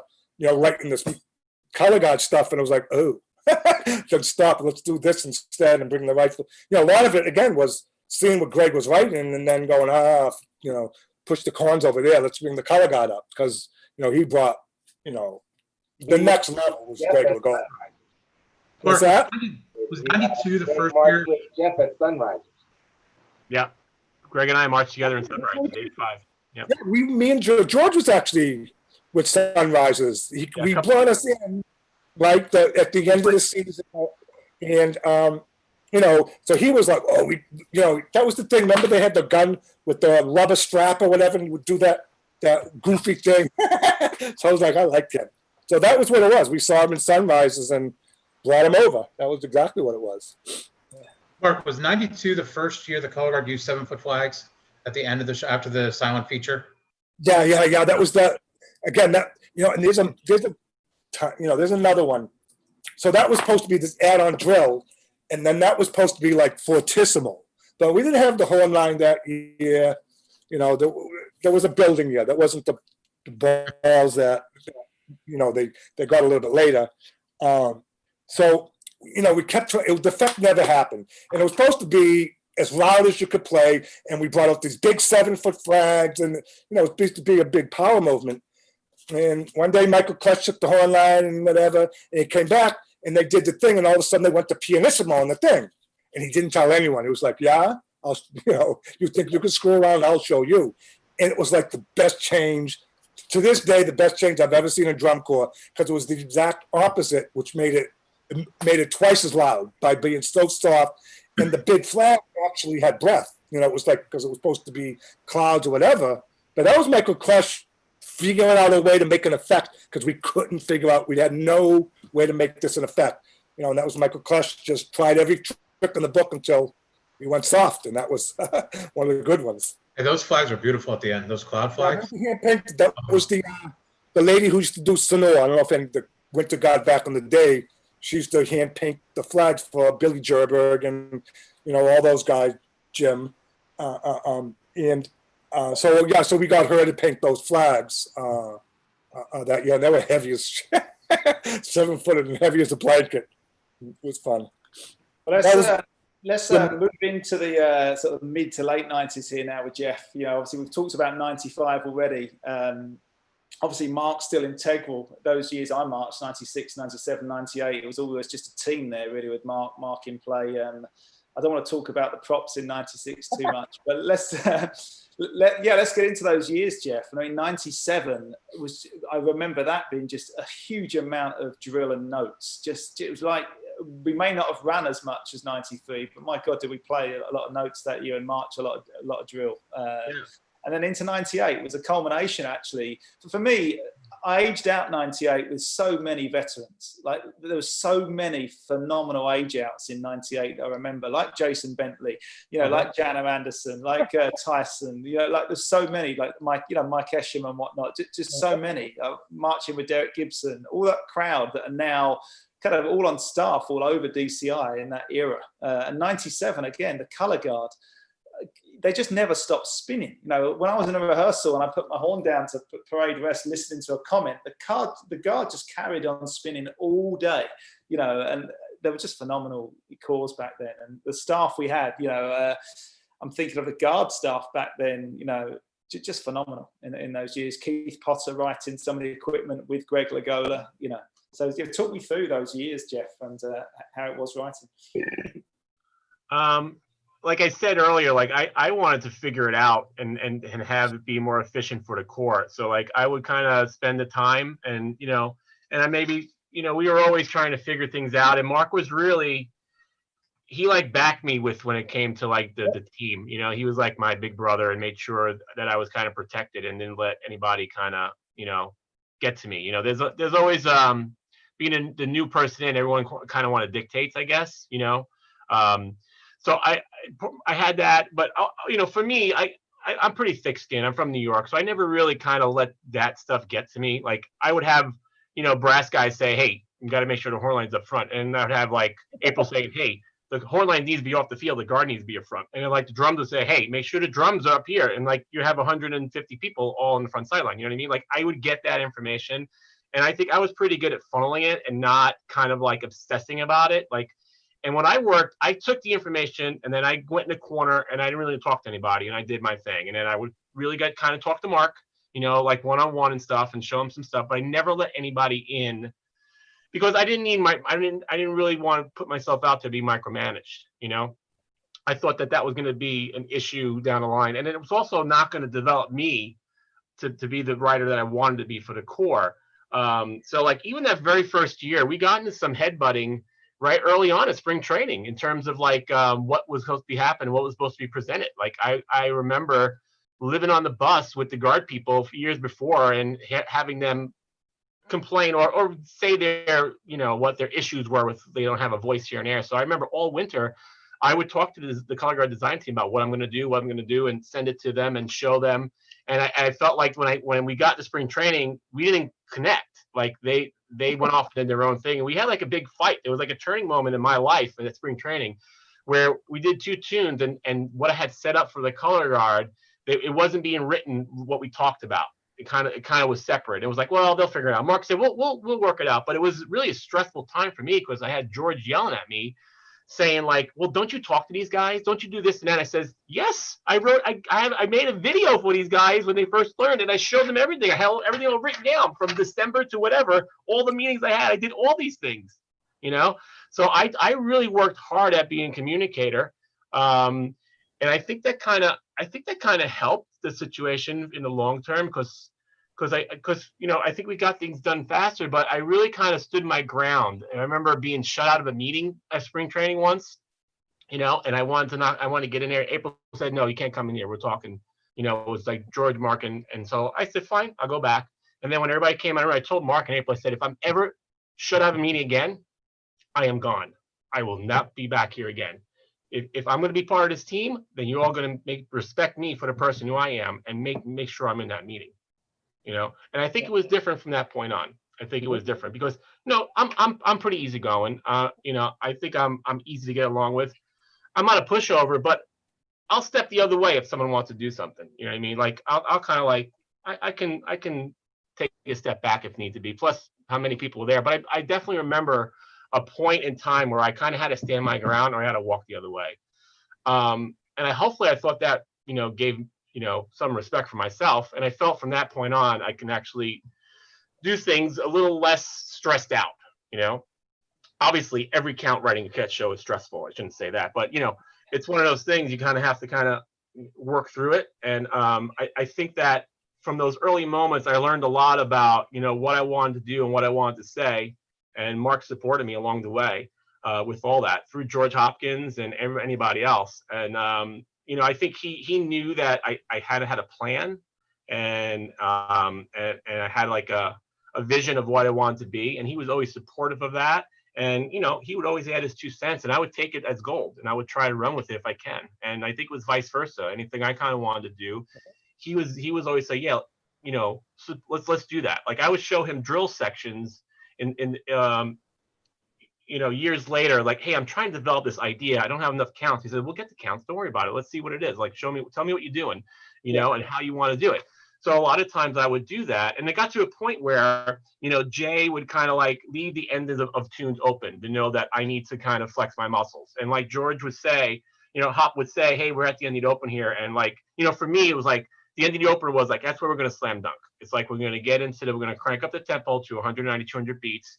I'm going to have X amount of counts to do what I want to do, to throw punches and to hit the slam dunk. That was what my thing was. End of the opener, end of the show. There's a lot of slam dunks there, Jeff. I mean, we're going to go over here definitely. I hope everyone on the call is okay with that. But we're going to go all the time. Imagine. In fact, we're going over. Yeah, exactly. Yeah, but I mean, like, there was some question in here. How do you come up with these ideas? Like somebody said something to me about the 2009 and the Zipper and 11. It's one of those things that it goes back to the music. It's what you kind of hear and what you kind of envision in your mind that it could be. Like what is that? What do those things tell you? Like what's the information in the music that you can express that visually that will match so seamlessly? And I think when Jay kind of got on board, those first couple of years through Mark, when we started to write, I think there was a sense of like Jay knew like what we were going to go for at the end of the opener. So he would write this thing, and it was a lot of gear changes, and it was a lot of, like quarter notes to dotted, the triplets to eighth notes, and it had a momentum. He understood that we needed to build a momentum both musically to make it match the visual. And there was some times where he kind of left some space, and there was when we always extend the endings. I remember having conversations like we knew like, and my thing was like, I was going to write it the first time. There was many times with Mark, Dot, and we would just let the ending go. Like we're going to rewrite this, right? We'll just and then we'll change it later. But my thought was like, get it close to right. And then you expand it and it blows up even bigger, So like Jay I would at some point in July say, we know we're going to do this. I said, Jay, that phrase, here, these 8 counts. I'm thinking, what if we kind of change this and this and this? And he goes, I know what you're talking about. Or tell me how many counts you want to add to make that stuff happen. I can hear some of that thing. Same thing in 2011. There was pit ideas that I kind of thought would be great to develop an idea visually. So I just went to the pit guy and said, no one thought about, we put the horns down and we're picking up sticks and we're coming in. Nobody thought that we have to put the sticks down to get the horns again. So that music's not there. You know what I mean? And I would say this to everybody, as George would say, we don't have the mute. We can't do this. So I would just take it upon myself to talk to Ian or talk to Colin about what we needed. And even at spring training, if there was little things that needed to happen that was like, above what people were thinking about as I was doing it, I would just put them in. And I would go and I would say, hey, here's what I'm thinking here. and we need to do this because X, Y, and Z. I want to make sure the color guard is going to toss, catch on count one, hold for a count or two, and then move out of it. We can't just go on to it. So I'm trying to create these moments, and I used to kind of talk to people to kind of make those happen, fluid with the drill, you know. So, you know, when it comes to like, that was my thing. I loved writing endings of tunes. I love the end of the opener sequences, and I love the end of the show sequences. And I think that's what drum corps at its raw, at its like basic fundamental thing, the rawness of it. I think people love that. I think people want to see something excited and jump out of the seat. You know what I mean? So I'm very in touch with what that is, and I like doing that, you know. So I would really work hard at showing different types of way to mess around with musical phrases through development of form, whether it's you know, chaos into clarity, or structure into, you know, whatever the music said at that time, to really kind of make it one, you know. And I learned that, you know, from watching the drill that George Zingale did, and Mark and Tony, and understanding, and for me, it was something like, it has to have that connection to it, you know, like every count, every phrase, every 2-bar phrase is important, how you get there, you know what I mean? Like how you develop something. You can't just throw it away.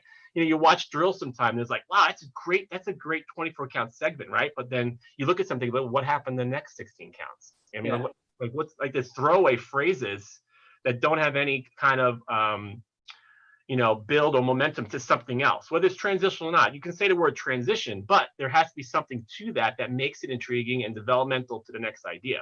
You know, for me, developmental idea over time was a big deal. Now, I think nowadays you get a little, you know, that is like a taboo thing, like that we talk about in our community, you know, what that really means, and, you know, how it's interpreted. But I really wanted to make sure it was seamless. You know, I mean, we talk about the 2011 show with the colors and stuff, you know, the different, the maroon and white. And, you know, it was one of those things when you saw the uniforms at spring training, like it was like historic. It was the first time the Corps was out of its, you know, color scheme. We messed around with front and backs and stuff, but it was like totally different thing.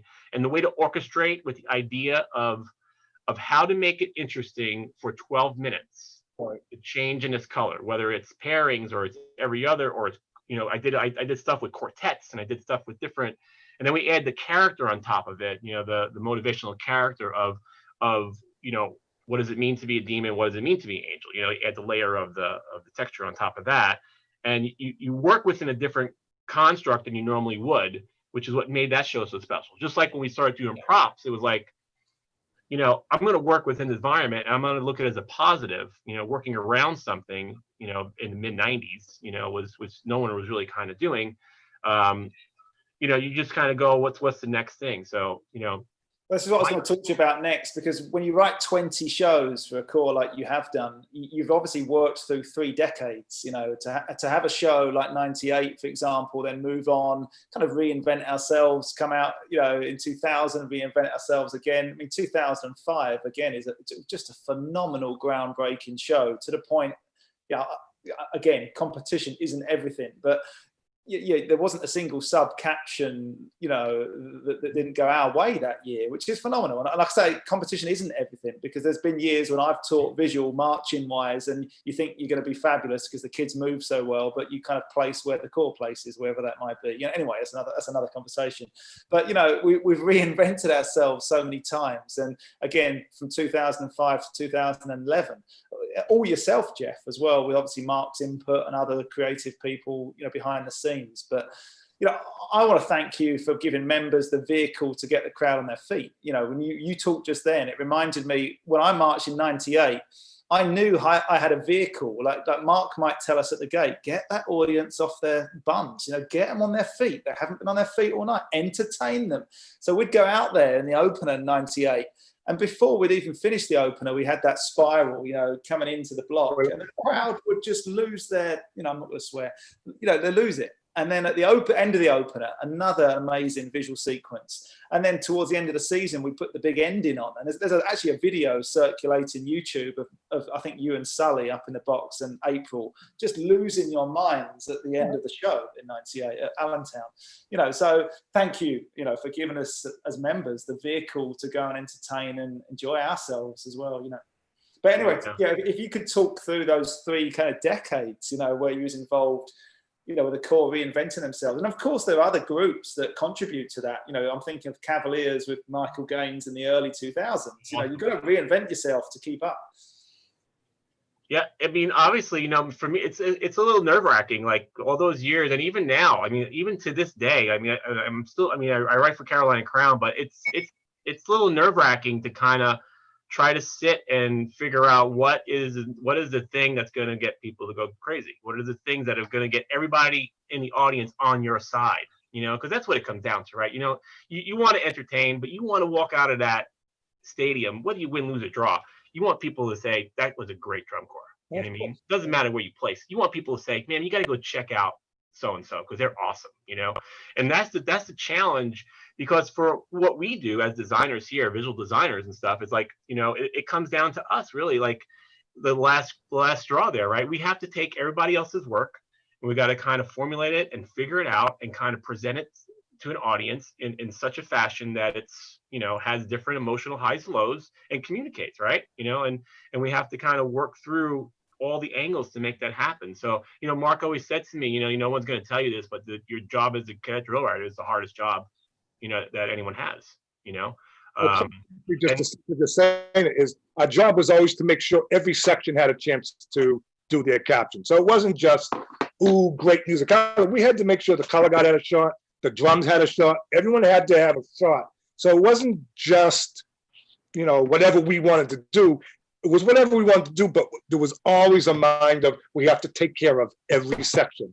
Everyone has to come off that field with, if they did the shot, they have a chance. So there was a lot behind. That's why the job was tough. It wasn't who gives a shit. We're going to do great drills. They're going to march, whatever. But if the color guard doesn't get staged right, or the drums aren't if things don't happen, they're out. That's a job. That's what the job is, trying to be creative, making sure every section, right? And I think every drill writer on the page here was shaking their head going, yeah, that's the real job, is everyone's got to have a shot at it. Every section's got to be important.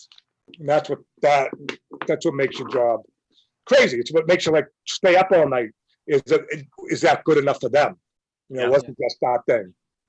Yep. A lot of times I used to tell, I talked to John and the visual team and even the kids, the years I was right by hand, I said, the pages you get, there's like 10s and 20s of each of those pages on the floor before you even see them, because it just wasn't good enough. I really kind of put the pressure on myself to say, is this good enough for the cadets? Every time I wrote, is this good enough for the cadets? Is this good enough for the history that preceded it?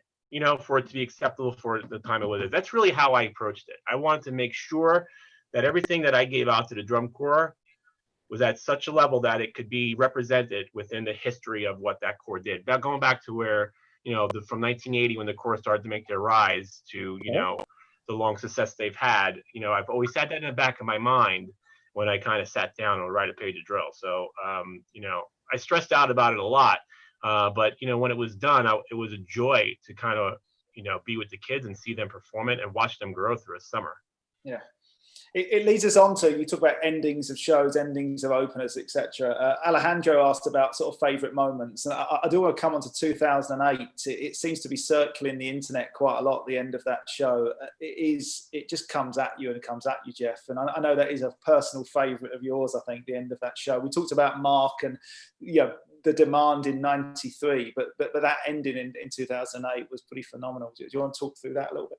Yeah, that was something. Again, the music is the basis of it. You know what I mean? But it was one of those things that show needed an ending. I mean, that show started out as a show about cancer. It turns into a grandmother's love, a grandchild's love for a grandmother. It turned into something else. But it was a lot of narration and stuff. It wasn't well received, I guess. That was a time where everybody was like, anti narrative, so it was tough. We had the little thing in the center with the couple talking, throughout. So and the music was awesome at the end. And so it was one of those things where it needed to kind of be, special. And, Jay set it up perfectly with the momentum and the drive. And one of those things, I always, I go back to, I'll lay on to this, but we kind of found something out in 98 and 2000 where it's about a gear change. Like the ending, like it's almost like there's 3 different drives to it. Like if you kind of have something that's set up and then like it changes to something else and then it goes to the last thing, you keep the crowd on their feet through those 3 times, making sure that the first one is great, the next one's even better, and the last one is over the top. That's kind of what 98 was about, from that sequence from, you know, when they were in the volcano set to when they kind of opened up and it got it tight and it kept collapsing in and switched apart, filled into the front and like 4 count and then down to the front. There was such an energy to that developmental that it didn't matter what the show was, the crowd was on their feet every night, you know? And I always look at that as the 20 shows that I wrote. You know, I think that's, for me, is like the best ending that I wrote for a drum corps show. There's other good endings. Didn't you always have a company front, Jeffrey? It got into that for some reason. I don't know. It just developed into that. That was like the one thing we knew they were going to clap on was a company front. It was like, Yeah, but that was, it was all the work before it that kind of paid it off. But it was like the Cadets going to be all this weird stuff, but every year they're going to do a company front like they did back in 1942. And it was like over the years, every year had one. Expanded it. It kind of got to be a lost thing there for a while. You know, whether it was the exposure, you know, of laying everybody out there and doing something in it, like the 2007 one, we probably, that thing, you backed up into that front at ones and it was like 210 beats a minute. The way that happened, like everyone had to be really precise about where they were, and it came at you. You know what I mean? It was one of those things where the clarity of the performance and the execution was like, you throw the gauntlet down. I mean, put it out there. You're like, that's what we did. We said, okay, we're gonna do these things that are gonna be challenging, and they're going to have to make the kids work. And you know what? The payoff is the crowd's gonna get up off their feet. You know, but there's definitely work that has to be done to make that stuff happen. It doesn't just happen. Yeah. I'm going to ask, I'm going to start to wrap things up, guys. There's a few really good questions here which are not easy to answer. You know, one is about the kind of the change in costuming and how does that affect us writing in this era. But also someone has asked, you know, what do you think is the next evolution in our activity? What does it look like in 20 years' time? So not an easy one to answer, I know, but I'm going to throw it out to Mark first, to this one. You know what? For me, it was always look at what everyone did the year before and try to do the opposite of what you think they're going to do. So it was always like, for me, you know, that whatever I felt like there was a direction you could follow what the flow was going to be, and then, you know, any way I could think of to go the opposite way. So 20 years from now, it's all going to be what they did 2 years before that, whatever they did 3 years, because it's always a comment on what the industry is doing at the time they're doing it, because 20 years from now might be doing something we did 30 years ago. Like it's really always for me been a comment on what's happening now, and some of the switch or the change or the new is going to be bring back some of the old. It's you know, so 20 years from now, outside of jetpacks, I would say whatever they did 2 years before that, it will be new 2 years after. That's for me. Yeah. It's that classic old phrase, isn't it? When everyone else zigs, we zag. You know, I know that Matt Stratton keeps saying that to me. You know, so, Another Michael Cesario. Yeah. Bobby, what do you think? I know you've not talked about your tremendous success with the Buccaneers. You know, you're untouchable there in DCA. So where do you think we're going next? You know, in terms of, you know, the activity. You know what? I don't know. You know, for the Buccaneers, it's always, what else can we do? You know, where else can we go? What else can we do? So we put that kind of challenge on ourselves. But, you know, we have a great administration. We have the luxury in some sense because of, you know, the system that we're able to, you know, go ahead and try something new every single year. You know, to answer one of the questions, in 7 and 18, when we had the 2-sided uniform, you know, that was pretty amazing. You know, we had to, you know, make some T-shirts, you know, some whites and back, start to figure that out, like what that looked like, different ways people moved across the field, you know, because part of the movement, you would see the white, but the back half of the movement, you'd see the black. And, you know, like how all that worked out and how all, you know, that came into play. So as we were changing things throughout the summer, that became a major part of the writing emphasis of how to use the uniform, how to know how to use the uniform. So, I think the possibilities are endless. Hopefully once we get out of this COVID, we get back to, the drum corps scene, and, I can't wait to see where it is in 20 years. Yeah. And I can't wait to be a part of it in some way, shape, or form. Yeah, I've got to say, Bobby, that 2018. Well, I don't want to touch on it too much for some reasons, actually. But at the end of that show, the ballad into the Bala Sacra, I was crying my eyes out here. So thank you for that. I'm not going to talk any more about that because that's a tough year for everybody. But yeah, what you did there at the end of that ballad with the colour guard and that huge triangle, and then into Bala Sacra, which is obviously a classic piece for cadets. Just a sort of like a spiritual feel that you brought visually to the music there to the end of that show had me in tears here. I didn't make it out that summer. But anyway, let's not talk about that because Jeff, where are we going? 20 years time? I have no idea. All I can say is that for me personally, where it's going to be, I guess I kind of look at some of the trends, like I'm a big fan of it, so I watch a lot. I'm always up top, like at every show. Me and Leon usually hanging out watching a show, somewhere. Me and Mike, we're kind of checking out everybody. But a lot of times I kind of analyze myself from the year before and say, what didn't I do right, for whatever reasons that I can do better. And I kind of take a focus on I need to make sure I'm doing X, Y, and Z more, and I'll write those things down for the next year. But with Crown, we have a great design team, and Rick Subel and I talk about what we want to express and how we want to kind of put our own little niche onto the activity. And for this summer, we had something really interesting planned that we thought we were going to be able to unveil, but it's not going to happen this year. But we constantly work together about what can we do that we have not seen yet, and that's having a group of people to work in that realm. Between myself, Rick, Michael Klesch, and Tom Haddam, we have a nice little quartet of people that are trying to forward think. But again, I do think there's an element of what drum corps is that needs to be represented, for the fans as well. So we can't. I don't know if we need to go too far past that, but a little bit of this, a little bit of old. When I say old, I mean you got to give the people what they want sometimes too. So. Well, this is it. I know. Before I pass to Tony, I feel strongly myself. Writing. I'm hoping 2021. Making sure the kids have that vehicle. We talked about it earlier. I want the members to have what I had. When I went and picked up the drill that either yourself or Sully had printed for us, you wanted to be excited about what you saw on that morning, about to go and learn it on the field. So watching those kids, go crazy at the end of Crown's show last year, whatever. I'm sat there in Allentown watching that, and I'm talking about the kids from other drum corps, kids that come back into the stands to come and watch, that want to be a part of that, in the future. That's what it's all about, isn't it? Yeah, and those kids love performing it. Like for last year, Crowns, they had such an awesome year because they felt like what they were performing was awesome, and they got that back from the crowd. So it was just a great year, and it's one of those things placement doesn't mean anything. It's just they came off the field and they felt like rock stars, Yeah.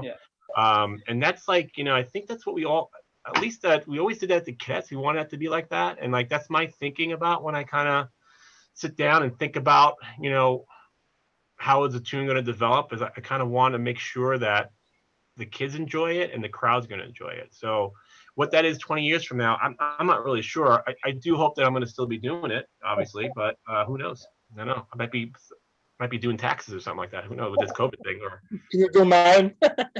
Well, Tony, it's an absolute honor to be on a call with you tonight, Tony Hall. And what is the next crab step, wedge turnaround? What is that? What's the next thing that's coming? Well, who knows? But let me speak for Phantom, Crown, and Cadets and say that the three of these corps will always have music at the forefront. Great music for sure, And so I'm sure 20 years from now that won't change because we have brand awareness. We know who we are, and we know the level of quality that we want to deliver.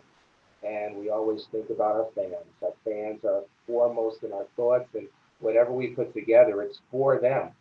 So I think that we'll still be doing that 20 years from now, what the show is, and can we levitate and all of that. Wait, somebody did that, right?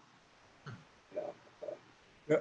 I would say if anything, Oops, yeah. maybe in 2 years from now, I would, it's me because I don't have to worry about it. I would do no props. I would like take it all and watch everyone huff and puff with the goddamn props and just do a great, something fresh, something new, but like what everyone's not doing, what everyone's doing, don't do that. The first thing, $1.98 drum corps. not that, but the point is, now is the time not to do props. Actually, last year would have been perfect because you could tell it was going to drive every show. And so that would have been the way to stick out. So that's what I would do is and do no props. Yeah, cool. Well, listen, guys, I'm going to start to wrap things up. I know we could speak for hours, and I'm sorry Daryl's not got on the call tonight, but I'll message him afterwards. I'm sure he's still in a meeting somewhere. It's 3:30 a.m. here, and I'm in school in about another 4 hours. So I've got to be in front of my principal and be awake. So, but it's been amazing being on the call tonight with you guys. It's an absolute honour for me, and I want to thank you all really for enabling me to do what I do in this next year or so. I hope it is next year. I genuinely do. Let's shout out to everybody out there. I hope there's some members listening to this call as well as other staff, instructors, designers, fans, because everybody's having a tough time of this. I hope these calls are helping you get through this period. Get out there, keep reading, keep writing, keep designing, keep drawing, keep doing what you love doing really as best you can in this circumstance. And like I say, I hope this 2.5 hours has been some help towards you getting through that. I'd like to thank Ultimate Drill Book once again, the fabulous guys at UDB. Please support them. I'm sure they're having a tough time as well, probably, but they're phenomenal guys creating initiatives and technologies that are helping all of us as well, being more successful at what we love. So again, thanks for Ultimate Drill Book, and also thanks to Denise Bonfiglio, the CEO of Cadets, for helping us come into this new era with the amazing leadership that she has. So thanks, Denise Bonfiglio, as well. Gentlemen, it's been a pleasure. I think we're going to sign off. Yep. Thank you very much. Thanks, guys. Hey, good to see everybody. Yeah. Thank you, Boom Boom. Boom Boom, that's Denise, by the way. Bring her off a peg or two. All right, bye, guys.